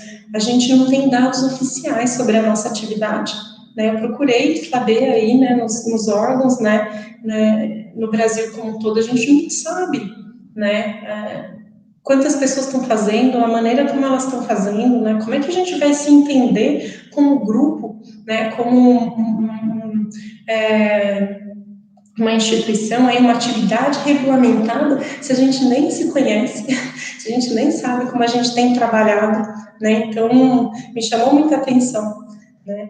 E aqui eu fiz uma tabela comparativa entre os métodos de processamento e alguns benefícios ou não da atividade, né? Então, eu fiz uma classificação em alto, médio e baixo com relação ao preço do processamento, a facilidade da operação, a estabilidade do produto final, a preservação das características do produto final, a facilidade de adequação à legislação e a facilidade de comércio, né, físico e no e-commerce, de cada um dos processamentos. E aí, o que a gente consegue tirar disso? Que a decisão que a gente toma sobre a maneira como a gente vai processar o nosso mel, ela é determinante em toda a nossa cadeia de comércio. Então, se a gente pegar, por exemplo, que a gente vai fazer o processo de refrigeração, o preço do processamento, ele é médio. Por que eu coloquei médio? Porque normalmente você vai ter que ter mais de uma geladeira. Então, você tem um gasto de energia aí alto. Então, mais uma vez, eu tive um olhar para o pequeno produtor. Não estou pensando em ninguém com grandes investimentos, pensando na gente, né? A facilidade de operação é alta, né? Você vai simplesmente tirar e refrigerar. A estabilidade do produto final, médio, né? A gente sabe que dentro da geladeira mesmo ali ele continua tendo uma ação, né? E quando a gente precisa tirar ou transportar, a gente percebe já ali o processo fermentativo, né? E a ação de micro-organismos, né? A preservação das características do produto final, alta. Se a gente for comparar com os outros, né? Esse método, teoricamente, é o que mantém maior os níveis de flavonoides, de micronutrientes, né? De micro-organismos e assim por diante, porque ele é muito parecido com o que a gente acabou de tirar. Qual que é a facilidade de adequação à legislação? Muito baixa, né? Eu não conheço ninguém que tenha conseguido um CIF, né? Até convido as pessoas a darem, né, depoimentos ou outras realidades depois, né? Vou colocar nossos canais de comunicação para que eu amplie um pouco a minha visão da cadeia como um todo, mas a gente Eu não conheço pessoas que tenham conseguido um selo de inspeção federal refrigerando mel de abelha nativa ainda, né? Qual que é a facilidade de comércio e do e-commerce? É muito baixa, né? Então, como é que eu vou mandar o nosso mel aqui de Getulina lá para o sul do Brasil? Né? O Sedex vai ter que ser o Sedex mais caro, e a pessoa vai desistir da compra, né? Porque para ele ficar o menor tempo possível fora, senão eu vou ter que comprar um monte de isopor, vou gerar lixo com isso. Então, se a gente pegar cada um dos tipos de processamento e analisar a cadeia como um todo, a escolha do nosso processamento é muito determinante para o nosso objetivo final. Então, qual que era o nosso objetivo inicial? A gente ia para a feira, a gente ia para eventos de gastronomia. Então, refrigerado, embora desse trabalho, porque a gente parece eternamente vendedora de coxinha, a gente estava cheio de isopor, aqueles gelo derretendo e tal, assim por diante, mas era fácil e barato. Então, a gente pegava os isopores, colocava umas placas de gelo lá e ia para os eventos. Então, avisava a pessoa que ela precisava refrigerar assim que ela chegasse na casa dela. Aí, veio o corona, a gente não tem mais nenhum evento, todos cancelados, a gente precisa fazer o quê? E-commerce. Como que fica a nossa dificuldade de acordo com a nossa escolha? Entendeu? Então, a gente precisa pensar muito bem nisso, né? Como vai ser a sua maneira de comércio. Aí, agora eu queria falar um pouco com vocês sobre as perspectivas de mercado, né? Então, o que tem acontecido atualmente? A gente tem acumulado uma grande quantidade de informação sobre esses produtos. Tem muita gente interessada. Nos últimos 10 anos cresceu bastante as perspectivas de uso desses produtos, seja para gastronomia, para saúde ou para ciência, como eu estava dizendo, isolar micro-organismo, testar remédio, né, testar própolis, testar, enfim, uma série de coisas. Então, o mercado tem ampliado muito e o preço também, consequentemente, e as pessoas têm se interessado mais pelo produto. Então, só para a gente ter uma ideia, a gente tem mel aqui no estado de São Paulo, 100 e poucas gramas, 100 ml, sendo comercializado por mais de R$100 o mel de Borá, na cidade de São Paulo, por exemplo, em locais, mercados de alta gastronomia. Né? Quanto que dá o quilo? 1 quilo de mel de Borá, 100 gramas, está R$1.000, então o produtor estaria ganhando. Então, é um produto que está com um valor agregado muito alto. Então, a gente está com perspectivas de mercado muito boa para todos esses produtos, né? Tem crescido bastante o interesse. Mas aí vem o aumento da demanda. E como tem ficado a produção? A gente sabe que a produção atualmente é toda artesanal. São pouquíssimas pessoas que desfrutam de algum tipo de investimento mais alto para estruturar a produção de uma maneira mais volumosa. A grande maioria é artesanal. E o que tem causado? Qual tem sido o impacto? O baixo preço para o produtor. Então, às vezes, o produtor muito simples, né, tem passado aquilo para outras pessoas que vão revender a um valor muito baixo. E lá no mercado, a pessoa põe um rótulo bonito, né, tem um discurso muito bonito, conhece outras pessoas e vai ter um alto valor de mercado. Né? Então, tem aparecido atravessadores, ou pode aparecer atravessadores nesse processo. Né? Como que a gente enxerga a biodiversidade em grandes corporações estrangeiras? Né? Como é que a gente apresenta esse produto? Como eu disse, tudo tem diversidade. Como que a gente homogeneiza isso? Como é que ele vai ser apresentado, né, para outras atividades? Então, a gente sabe, por exemplo, que grandes empresas da linha de cosmético têm prospectado esses produtos e não têm se interessado justamente pela falta de homogeneidade. Sorte para a gente, na minha concepção. Prefiro muitos pequenos aí desenvolvendo produtos muito locais e regionais do que grandes corporações homogeneizando aí a nossa própria de agora que seja para fazer um sabonete aí, enfim, alguma coisa desse tipo. Como tem se comportado a legislação? Depois a gente vai ter a palestra da Carol, né, para falar um pouco mais sobre isso, né? Quais são os danos ecológicos, né? Vejo tanta briga, né, às vezes em grupos de meliponicultor, né? Sim, apis, não apis, como é que eles... Qual o tamanho qual o tamanho da mata, do seu pasto apícola disponível para que você tenha aí a sua produção mínima e assim por diante, né? Quais são os danos ecológicos que a atividade pode trazer? Eu, particularmente, vejo poucos, eu só vejo benefícios. Para mim, quanto mais gente produzindo abelha, mais as coisas melhoram. Mas o que tem acontecido, por exemplo? Alto índice de pessoas que dão xarope para aumentar a produtividade. Então, a gente sabe que tem espécies como a mangaçaia que aceitam muito bem a alimentação artificial e as pessoas estão dando xarope. Você acha que o produto final é o mesmo que ela coletar, né, que está de diferentes espécies da Mata Atlântica, por exemplo, ou do Cerrado? A gente não sabe, a gente precisa de estudo disso, precisa saber, né, o quanto que a gente pode alimentar, o quanto que a gente não pode alimentar. Então, o que eu quero dizer? A gente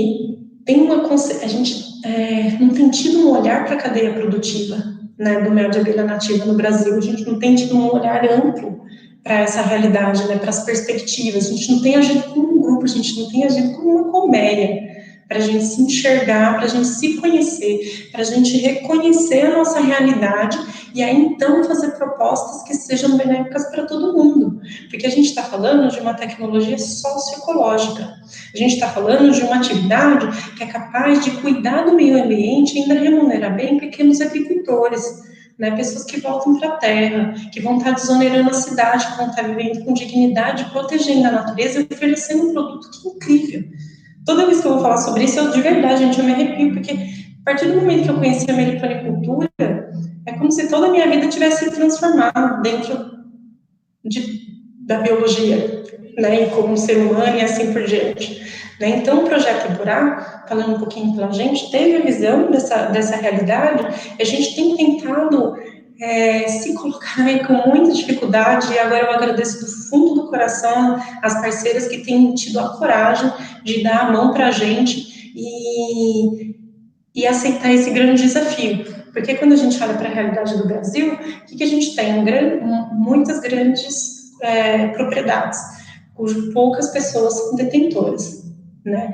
E muitas pequenas propriedades minúsculas de muitas pessoas. Então, a diferença, né, a diversidade, as nossas diferenças sociais também refletem no campo, né? E onde a gente consegue produzir essas abelhas? Onde é que é viável para elas? É justamente para as pequenas propriedades, é justamente aquelas pessoas que se mantiveram no campo, com toda a dificuldade, com todo o desmonte da agricultura familiar que a gente enxerga aqui no Brasil. Então, o que a gente tem tentado fazer? Levar essa tecnologia e falar assim, ó, dá certo. Só que a cadeia é complexa. Tem que treinar essas pessoas para fazerem direito e fornecer um produto seguro. A gente tem que estudar para desenvolver produtos com valor agregado e juntar as duas coisas. É lindo, mas tá difícil. A gente não assistiu. Então, é isso que a gente tem feito, é lutado contra a monocultura do veneno, né? É levado esperança, é levado ciência para o campo e ainda tentar chegar no mercado consumidor. É um grande desafio, assim, recebam todos vocês um grande abraço, assim, porque a nossa atividade é muito transformadora. Então, para resumir, quando eu falo a gente, não fala a gente rural, eu falo a gente meliponicultura e meliponicultura, assim, a gente transpõe a barreira ciência-sociedade. Né? Então, o que acontece aqui no Brasil? A universidade gera um monte de informação que não chega no povo, né? Não chega na forma de produto, não chega na forma de informação, não chega na forma de atividade.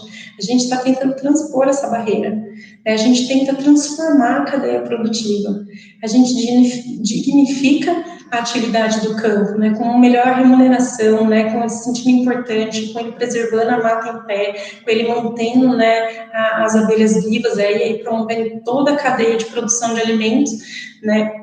Então, a nossa atividade é muito importante. Ou a gente começa a se entender aí de uma certa forma e imaginar a nossa cadeia produtiva como um todo e tomar atitudes em grupo, né, em colônias, em abelhas, em colmeias, ou a gente vai continuar aí sofrendo algumas perdas, né? Então, deixo aqui para vocês todos os nossos contatos, né, para quem quiser conversar, para quem quiser ter uma troca com a gente ali, né? Deixa eu voltar aqui. Aqui. Me coloco à disposição, principalmente para troca. Né? Tudo isso que eu vim falando para vocês, a gente tem acumulado, e eu sei que tem pessoas que estão há muito mais tempo trabalhando com isso, e eu me sinto muito grata se eu puder trocar com vocês essas informações e conhecer as outras pessoas, e a gente se apoiar, e a gente conseguir criar uma cadeia mais sólida, né, para a nossa atividade. Acho que tudo que tinha aqui na mesa eu apresentei para vocês. Eu vou olhar no celular as perguntas, porque o Éder me disse que me mandaria aqui as perguntas. Tem 37 mensagens, vamos lá.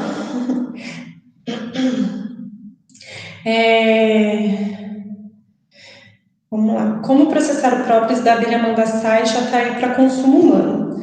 Bom, a jataí, ela deposita a resina dela sem misturar com outros compostos. Então, quando a gente abre a caixinha de jataí, principalmente na tampa ou nas paredes, eu acho que eu tenho tempo ainda, né?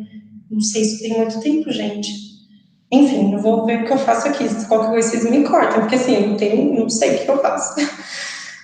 Mas o que eu estava dizendo é que a jataí, ela deposita, né, a resina na parede, você consegue remover, mais uma vez, fazer da maneira como eu disse, você vai colocando num lugar e congelando, até que você consiga juntar. Quando você tira a tampa também da melgueira ou do sobreninho, também vem com resina ali, você consegue fazer aquela coleta, e aí segue a receitinha que a gente colocou ali em álcool.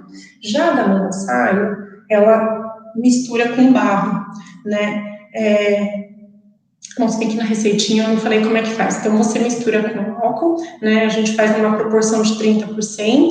Eu posso depois deixar disponível a receitinha, não sei como é que vai fazer com a apresentação, mas a gente vê sobre isso. Depois, você mantém ali de 30 a 60 dias no local escuro e agitando aí a cada uns 4, 5 dias a sua solução alcoólica. Depois disso, você filtra. Nossa, não precisa ter um grande arcabouço para fazer essa filtração, né? Você pode fazer várias filtrações num filtro de café, por exemplo, sem reaproveitar de preferência, e aquela borrinha que sobra você ainda usa para fazer atrativo, que já é assunto para as outras pessoas. Já o da mandaçaia, ela possui bastante barro, né? Então ela mistura a própolis dela com barro. Se você conseguir olhar bem a sua caixa e fazer a retirada da resina sem essa mistura com barro, você pode fazer dessa maneira, porque ela também deposita, né? Principalmente no fundo ali do ninho e tal, a gente acha, e a gente tem até umas indicações aí que dá para selecionar geneticamente, né?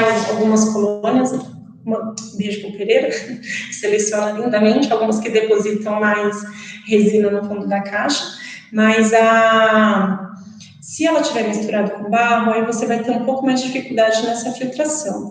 Lembrando que o barro também pode ter fezes de animais, né? E se você tiver num ambiente urbano, você ainda pode ter barro contaminado, né? De resto de construção civil, de áreas contaminadas e assim por diante. Então, o ideal seria mesmo, se for um consumo pequeno em casa, você coletar de abelhas que não misturem com barro e aí fazer o procedimento. Porque a filtração das que tem barro é um pouco mais difícil.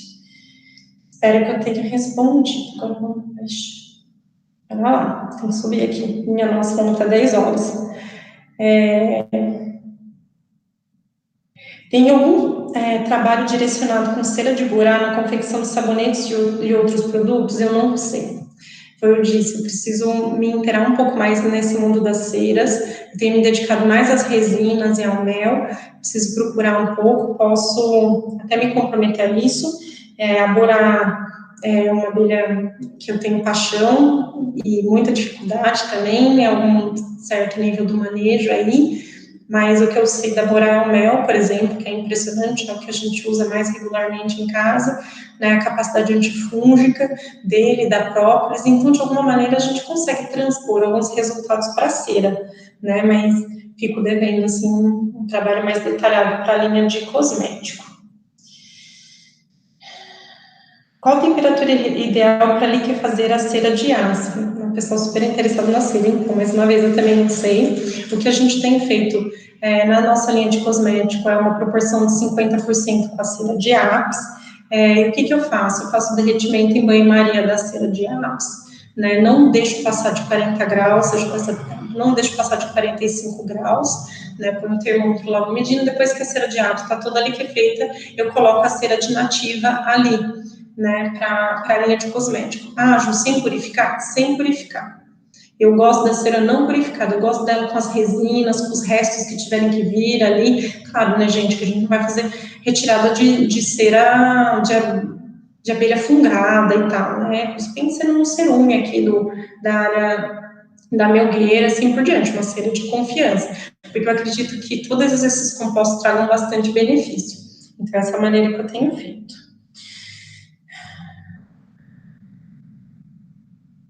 Bom, um monte de gente de cera, tudo a mesma pergunta, todo mundo perguntando qual a temperatura ideal de derretimento de cera.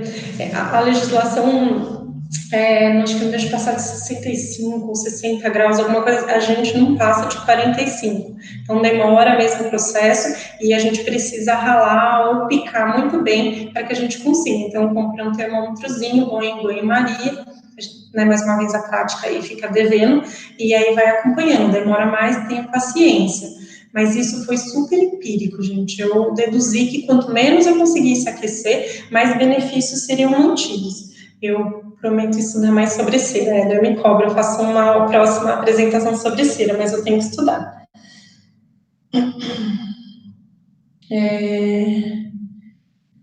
10 anos joguei. Uma pessoa falou aqui que mais de 10 anos jogou cera de uva fora. Espero que depois de hoje você use. Porque, gente, de verdade, assim, aqui a ideia não é ensinar a processar, mas, gente, se você pegar uma cera, misturar com o óleo que você tiver na sua casa, às vezes um óleo de coco, um azeite, se você tiver óleo de cozinha mesmo, pingar umas gotas de própolis, você faz um bálsamo para sempre. Passa no pé, passa no machucado, passa em picada, passa na boca, passa tudo que vocês tiverem. Então, assim, se você não quiser fazer mesmo nada com a sua cera, dá uma derretidinha lá, mistura com um pouco de óleo, pinga uma gota de própolis, põe no vidrinho que você tiver e use para sempre, né? Aproveite, porque, nossa senhora, que desperdício. Tem gente que usa até no cabelo. Vamos ver o que mais que eu tenho aqui. Tem algumas pessoas perguntando sobre a própolis de nativa, né, se elas já estão indicadas para o uso.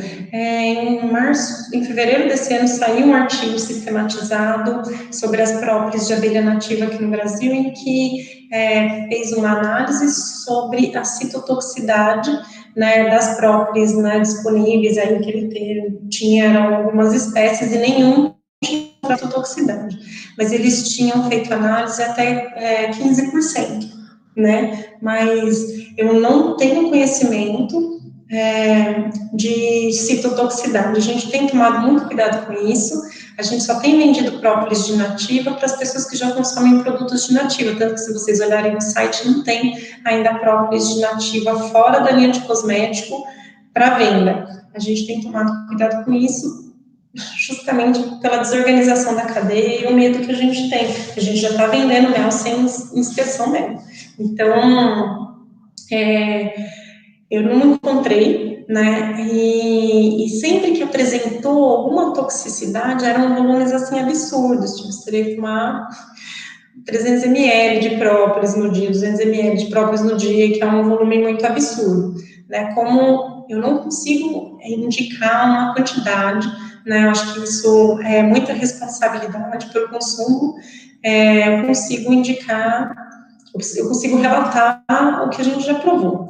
Então, eu já fiz uso de própolis de mandaguari, de mandaçaia, de jataí, de droriana, de borá, e os diapes aí todos disponíveis, né?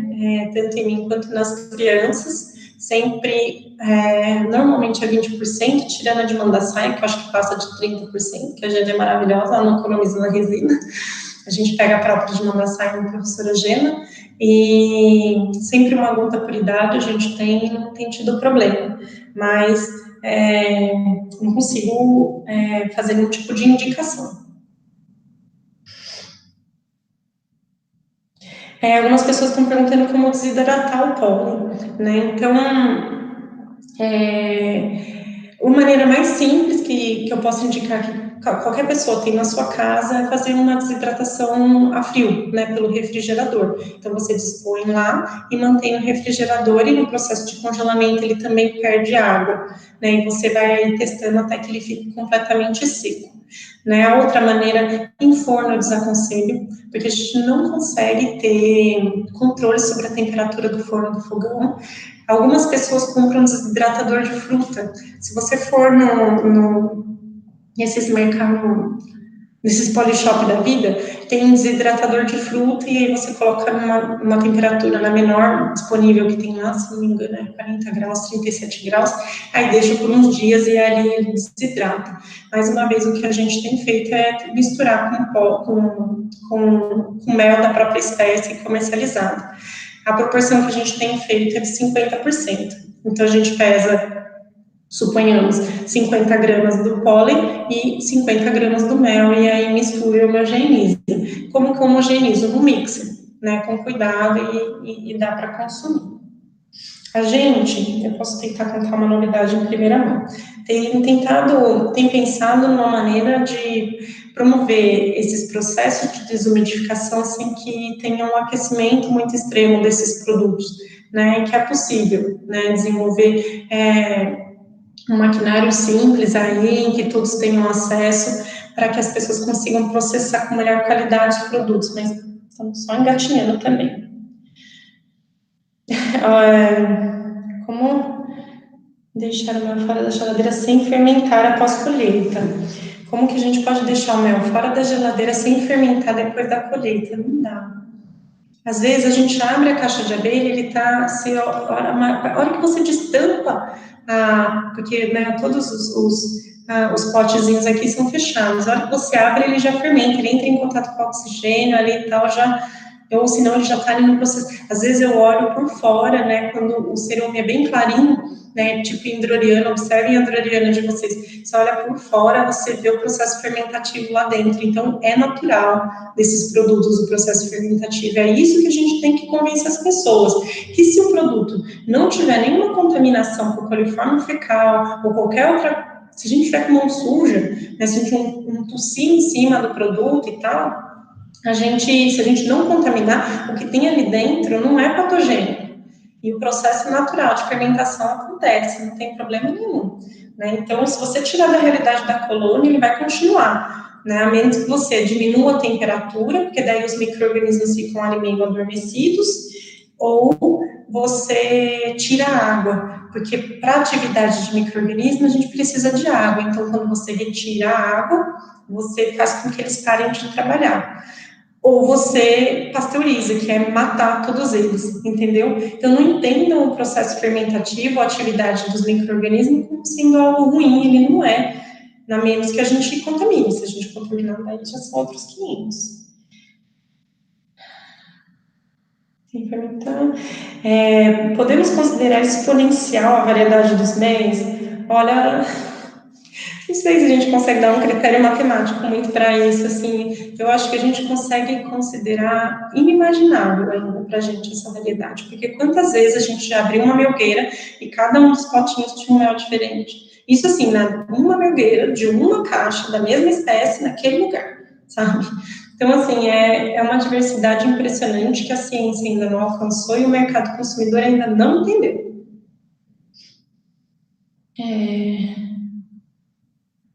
As pessoas estão falando obrigado, né? Estou super agradecida, né? Para quem gostou. Aí perguntaram se eu indico pasteurizar o mel. Eu sei que eu vou arranjar uma briga lascada, mas eu não indico. Eu gosto dele vivo, assim, sabe? Eu gosto dele energizado. Perguntaram se eu tenho tutorial de como faz a própolis aquosa. Eu não tenho, nunca fiz. Eu já vi fazer em um estabelecimento comercial de renome, mas eu não tenho mesmo, assim. Eu posso tentar ver se tem disponível aí. Eu sei que tem alguns cursos que ensinam, tem inclusive online, a fazer com a própolis de apis, e aí a gente consegue fazer uma relação de nativa. As pessoas estão pedindo curso presencial. Quem sabe, né, gente? Eu tô super ansiosa, assim. Tô com vontade de sair mesmo, mas fiquem em casa. Perguntaram se é indicado fazer extrato de própolis com aguardente, com pinga. Eu acho que funciona. Ele vai tirar benefício do própolis, ele vai saborizar o aguardente. O que eu não indico é o uso abusivo dela, né? Mas aquele shotzinho assim, pode pôr. Gostei. Perguntaram qual a melhor própolis para mancha na pele. Pelo que eu tenho estudado, a própolis vermelha de Apis mellifera, ela tem uma ação aí bem anti-inflamatória e ajuda nesse processo. De abelha nativa, a gente tem uma pesquisa em andamento sobre prospecção de componentes químicos de uso de interesse para cosmética natural, então logo a gente pode conseguir responder a sua pergunta, mas a gente ainda não tem dados conclusivos.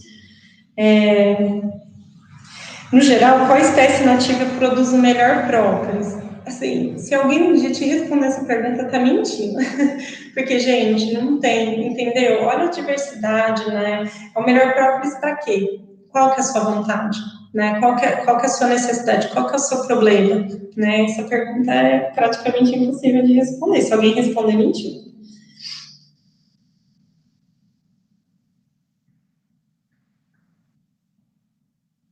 Uma pessoa perguntou aqui em espanhol que a maioria, que o própolis que ela coleta das colônias é muito resinoso e ela mistura com água, né? E ele se deposita, é normal, né? Ter a deposição de alguns subprodutos durante o processamento. Por isso que a gente põe álcool e água. Uma parte se deposita se é liberado na água e outra parte é liberado no álcool.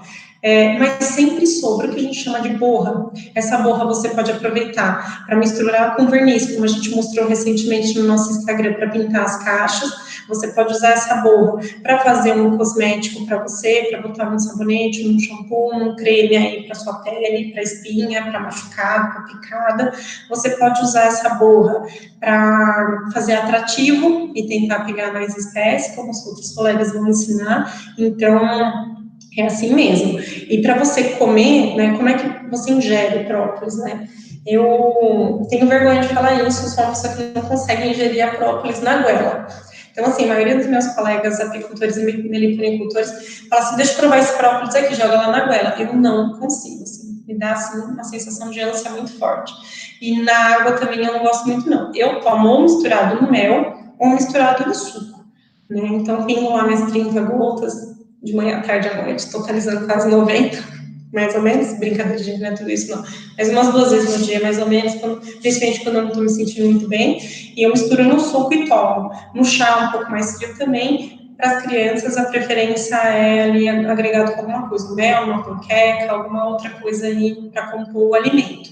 Se você consegue tomar na água, o ideal é que você separe um copo ou uma xícara só para isso, porque a partir do momento que você vai pingando, vai bolando e não sai. Essa resina fica mesmo impregnada naquele lugar. Né? Se cair na roupa, a gente sabe também que grande parte não sai, no chão também. Então, você sabe por onde a gente passa, a Évora passa, porque a marca de própolis sempre fica, assim, tá tudo borrocado. Ele deposita mesmo e não sai. A pessoa perguntou se a minha mistura, eu acho que era de pólen, é com mel fresco, sem desumidificar? Era com mel fresco, então a gente mantinha refrigerado e agora a gente está com problema por conta da realidade, que a gente não tem mais eventos presenciais. A proporção de mistura de pólen com mel para consumo ou venda já respondida, a gente tem feito 50%, mas você pode fazer a proporção que você quiser. Não tem uma regra aí. Lembrando que a gente não tem refrigerado porque aquela mistura continua ativa. Então tá lá super, né, vibrando aí a multiplicação bacteriana e de leveduras. A jataí é uma espécie boa para a produção de própolis. Ela produz bastante própolis, mas ela é uma espécie pequena, né? Então, para você ter a mesma quantidade de própolis de jataí e de mandaguari, você precisa ter muito mais colônias de jataí do que de mandaguari, por exemplo, por conta do tamanho mesmo da colônia, né? Dos indivíduos e tal. Uma questão aí meio de física. Mas, por outro lado, a jataí a gente consegue capturar em muito maior quantidade em isca. Então, sim, eu acho uma boa espécie produtora de própolis, mas o que eu quero incentivar vocês é produzir pólen de jataí, porque ele é muito gostoso, ele é muito aceito pelo consumidor e tem muito pouca pessoa conseguindo produzir.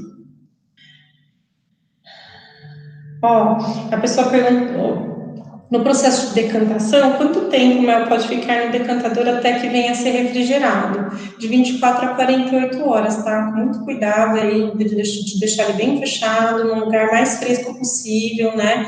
Então, numa sala aí com ar-condicionado e assim por diante. Mais do que isso, ele já fermenta bastante assim mesmo.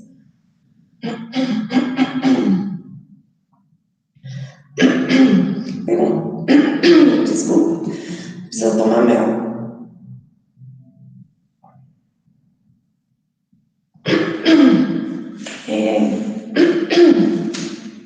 Como que está a legislação para comércio de produtos sem pasteurização? Eu já estou com a garganta seca de falar.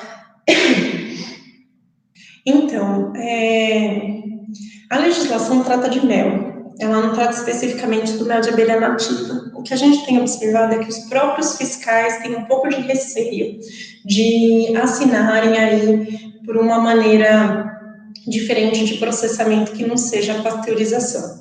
Então, exige uma relação política, exige uma relação local com essa fiscalização, exige a maneira como você vai abordar, exige a necessidade, às vezes, de profissionais aí, ou farmacêuticos, ou veterinários, ou mesmo biólogo, para intermediar um pouco essa relação.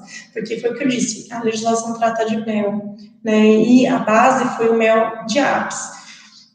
Então, tirando alguns estados que já têm regulamentação própria para o mel de abelha nativa, em termos federais, está bem difícil. Mas a própria relação com o fiscal fica difícil. Ele prefere a segurança do processo de pasteurização, entendeu? É muito difícil mesmo, imagina, né? Ele vê aquele produto absolutamente líquido, né? Uma atividade de água enorme, e aí o processo de micro-organismo ali acontecendo, o que garante para ele que não tenha nenhum tipo de patógeno, entende? Então, tá bem difícil. A gente vai tentar, nos próximos meses aí, né, a inspeção federal sem a pasteurização, mas a gente já reconhece que vai ser uma briga boa. As pessoas continuam agradecendo, obrigada pelo apoio. Preciso tomar própolis. Qual seria o melhor método de beneficiamento de mel para comercialização em grande escala, perdendo o mínimo dos seus benefícios? O melhor seria in natura refrigerado mesmo? Olha, sim, né, se a gente for pensar em termos de micronutrientes, de flavonoides, se a gente for fazer uma análise química super, super detalhada, né, o que manteria melhor as características seria o meio refrigerado. Mas a cadeia de refrigerados no Brasil é muito absurda. Então, ela é cara, ela exige, os caminhões de transporte são caros, a prateleira é cara, e ainda a gente tem uma grande barreira a transpor aí para o consumidor, que assim, o consumidor, ele vai procurar mel naquela seção ali que tem umas geleias, entendeu? Ele não vai procurar lá perto do iogurte ou do queijo. Perto do queijo seria maravilhoso, né? Nosso kitzinho lá, 6 mels, impressionantes, cada um com uma característica diferente, com vários tipos de queijo, aquilo ali para mim é um paraíso, não precisa nem sair daquela seção na minha vida.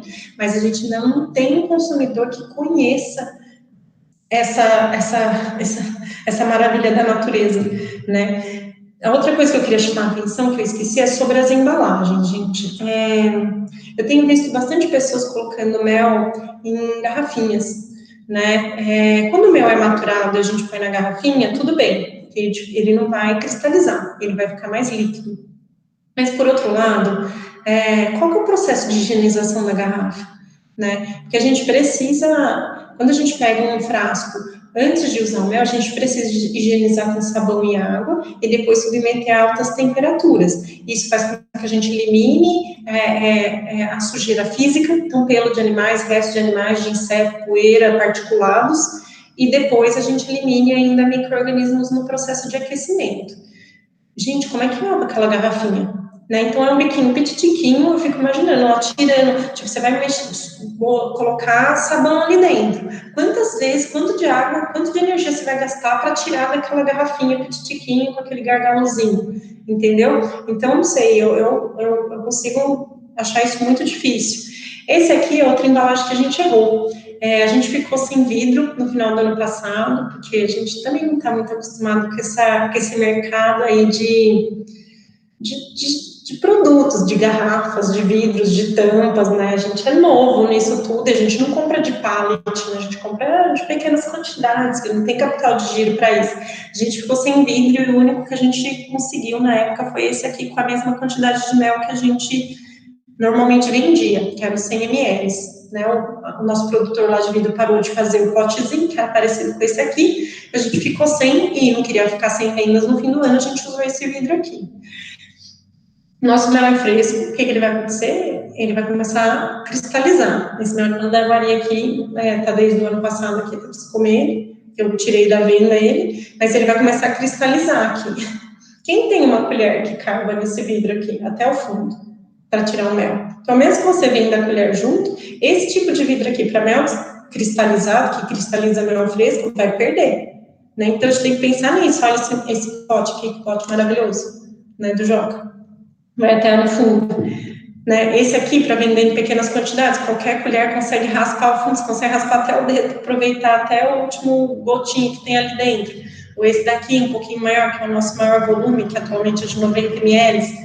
Então, tem que escolher muito bem, né, o frasco que você vai usar, higienizar muito bem. E assim, gente, é um produto com valor agregado, raro, não vamos pôr no plástico, né? Vamos escolher um negócio bem bonitinho. Perguntaram se o uso de extrato de própolis no leite não é indicado. Eu nunca ouvi falar que não era indicado. Eu já vi muitas pessoas que gostam de tomar própolis no leite, mas sei que essa pergunta para o doutor Micael. Eu acho que pode, mas anota aí, doutor.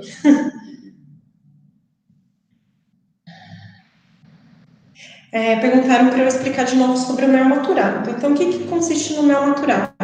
A gente vai tirar o mel, a gente vai decantar e filtrar, porque muitas vezes é em pedaço de cera, às vezes um pedacinho de abelha, um pólen, então a gente filtra esse mel e a gente vai dispor O ideal seria que a gente colocasse em locais adequados para maturação, em que tem o que a gente chama de airlock, que é um dispositivo que a gente põe em cima do recipiente, que permite que o gás saia sem que entre oxigênio. É barato. A gente pode até um dia fazer um curso sobre mais ativo, assim mesmo, em que eu mostre os recipientes e tal, para a pessoa ver. Mas, de qualquer jeito, algumas pessoas põem garrafa PET. Né? Então, coloca aquele mel lá, põe num local escuro, fresco, e uma vez por semana, ou um pouco menos, dependendo do tipo do mel, você vai lá, no caso da garrafa PET, você abre a tampinha, o gás sai, e aí depois você fecha. No caso de quem usa o airlock, você não precisa fazer nada, porque o gás carbônico que vai sendo gerado durante a atividade do micro-organismo vai saindo e o oxigênio não entra. E você vai deixar esse mel lá até que o processo fermentativo cesse, até que pare de gerar gás, até que a gente tire, não faça, entendeu? Até que a gente perceba que não sai mais. Qual que é a questão? Tem mel, gente, eu juro, eu tenho um mel de mandaçaia que eu acho que, assim, ele tá maravilhoso, é o meu mel mais maravilhoso, não sei pôr ele pra venda, né, porque não tem padrão, não tem loja, não tem nada. Tá, assim, um perfume, um xarope impressionante, uma coisa dos deuses. Só que nunca ele estabilizou o processo de fermentação ali dentro. Ele nunca finalizou a maturação. Ele tá há 2 anos lá parado já. Então, eu acho que a maturação do mel, ela é muito interessante, ela acentua características organolépticas. O que eu chamo de organolépticas? São características de sabor, de cheiro, de sentidos, muito fortemente. Então, eu acho que é a grande tendência para a culinária, esse mel maturado, só que ainda carece de padrões. Né? Então, e esses padrões precisam ser regionalizados. Então, juntem-se vocês, né, pequenos meliponicultores, vamos testar a maturação da mandaçaia aqui na nossa região? Vamos criar um padrão para o nosso mel de mandaçaia, para o nosso terroir? O nosso mel de mandaçaia vai maturar 1 ano, no airlock, certinho, num lugar escuro, enterrado, sei lá, inventa um negócio maravilhoso, numa caverna de pedra, num ambiente diferenciado, assim por diante, e cria o seu padrão ali, mas registre, convide, às vezes, um cientista para participar, entendeu? Passe por essa barreira entre ciência e produtor e crie o seu padrão, porque o grande desafio do mel maturado, na minha opinião, na minha, no meu raso conhecimento, tenho muito respeito por pessoas que já tenham feito isso há muitos anos, coisa que eu não fiz, é que a gente precisa estabelecer padrões, espécies específicos para cada região. Então, não sei se, espero que eu tenha sido claro. Perguntou o que eu acho do método. Peraí. As pessoas perguntaram sobre as estufas de desumidificação. Não tem específico para mel. Não tem como você colocar uma estufa para mel de desumidificação. Ou você compra uma estufa convencional e aí você controla a temperatura, colocando ali em 40 graus, 45 graus. Ou você compra essas de alimentos, né? Mas a gente ainda não tem. E aí, mais uma vez, a gente também carece de estudo. né? Qual que é a temperatura ideal para cada espécie, para cada região, para desumidificar o mel, tomando como característica a manutenção das características organolépticas, né? Então, assim, não estragar o sabor, né? Porque a gente sabe, por exemplo, se esquentar mel de borá, ele fica impalatável, né? Em alguns casos. Então, sem perder as características de sabor e mantendo o máximo que a gente puder das características de saúde, né, daquele produto. Então, tá vendo? A gente tem tantas lacunas para trabalhar junto, sabe? Para somar conhecimento. Ai, nossa, eu fico empolgada. Perguntaram o que eu acho do método de virada de melgueira, eu gosto, né? Se você conseguir fazer um lugar com cuidado, aí sem entrada de mosquito, né, de mosca, de apis, né, com paramentação mínima, então máscara, touca, avental, higiene das mãos, uma bancada aí, se você for seguir a legislação de inox, né, senão você faz de o que você tiver, mas de algum lugar que você possa higienizar, contanto que não seja madeira, porque madeira é difícil de higienização.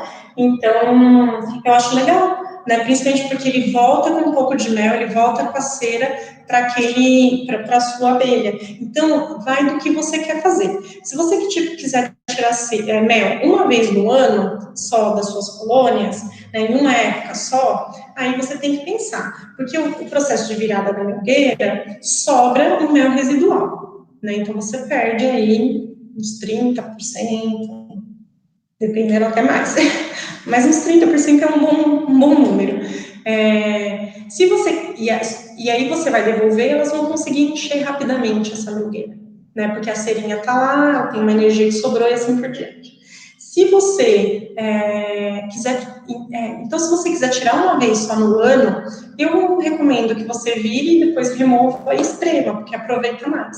Se você quiser tirar mais de uma vez, aproveitando os terroirs de cada época do ano, né, mel da espécie da sua região, aí eu indico que você não esprema, porque ela vai se recuperar mais rápido, que ela só comer, vai encher a melgueira mais rápido, e aí você consegue aproveitar melhor. Acho que eu fui claro. As possíveis utilizações da borra da própolis eu já respondi. Ixi, o Éder me falou agora aqui no final que eu tinha que ler o nome das pessoas na hora da pergunta. Eu achei que seria chato. Tipo, eu achei que fosse meio anônimo. Desculpa, pessoas. Amanhã a gente vai iniciar, então preciso dar alguns informes. Amanhã as palestras vão ser duplas, né? Vão ter mais de 2 palestras no mesmo dia, sendo que amanhã o Dr. Micael, que eu citei algumas vezes, depois o Dr. Tiago Francoy, que é um colega de departamento meu, a gente fez pós-graduação juntos, sendo que a do Dr. Micael vai falar sobre as microbianas de mês e própolis, às 17 horas, e o Tiago vai falar sobre a biodiversidade de abelha às 19 horas. Fora isso, a gente está com... As palestras são gratuitas, né? A gente está com a intenção justamente de trocar com vocês informação, né? De multiplicar a atividade, de empolgar as pessoas a fazerem mais e melhor. Mas a gente tem um link aí na tela para doações. A gente está destinando doações para diferentes atividades. Na minha palestra de hoje, as pessoas que doarem a quantia que quiserem, o dinheiro vai ser destinado para o Instituto Florada em São Carlos, que está se mobilizando para cuidar das agricultoras do projeto Eborá lá, nesse período de quarentena. Então, para muitas agricultoras, elas ainda não receberam ajuda do governo, né, não foi liberado os R$600, elas não têm mais as feiras para comercializar os seus produtos, muitas não têm carro para poder fazer venda, para fazer transporte, então a gente está juntando dinheiro para ajudar as agricultoras. Então, todo mundo que puder, quiser doar qualquer quantia colaborando aí com o trabalho, a gente agradece. Então, respirar para finalizar. Gostaria de desejar uma boa quarentena para vocês, né? Para que a gente consiga vencer essa etapa agora tão desafiadora da economia, da saúde pública, política que a gente está vivendo, né? Então, que vocês possam se cuidar e cuidar de outras pessoas o máximo que puderem.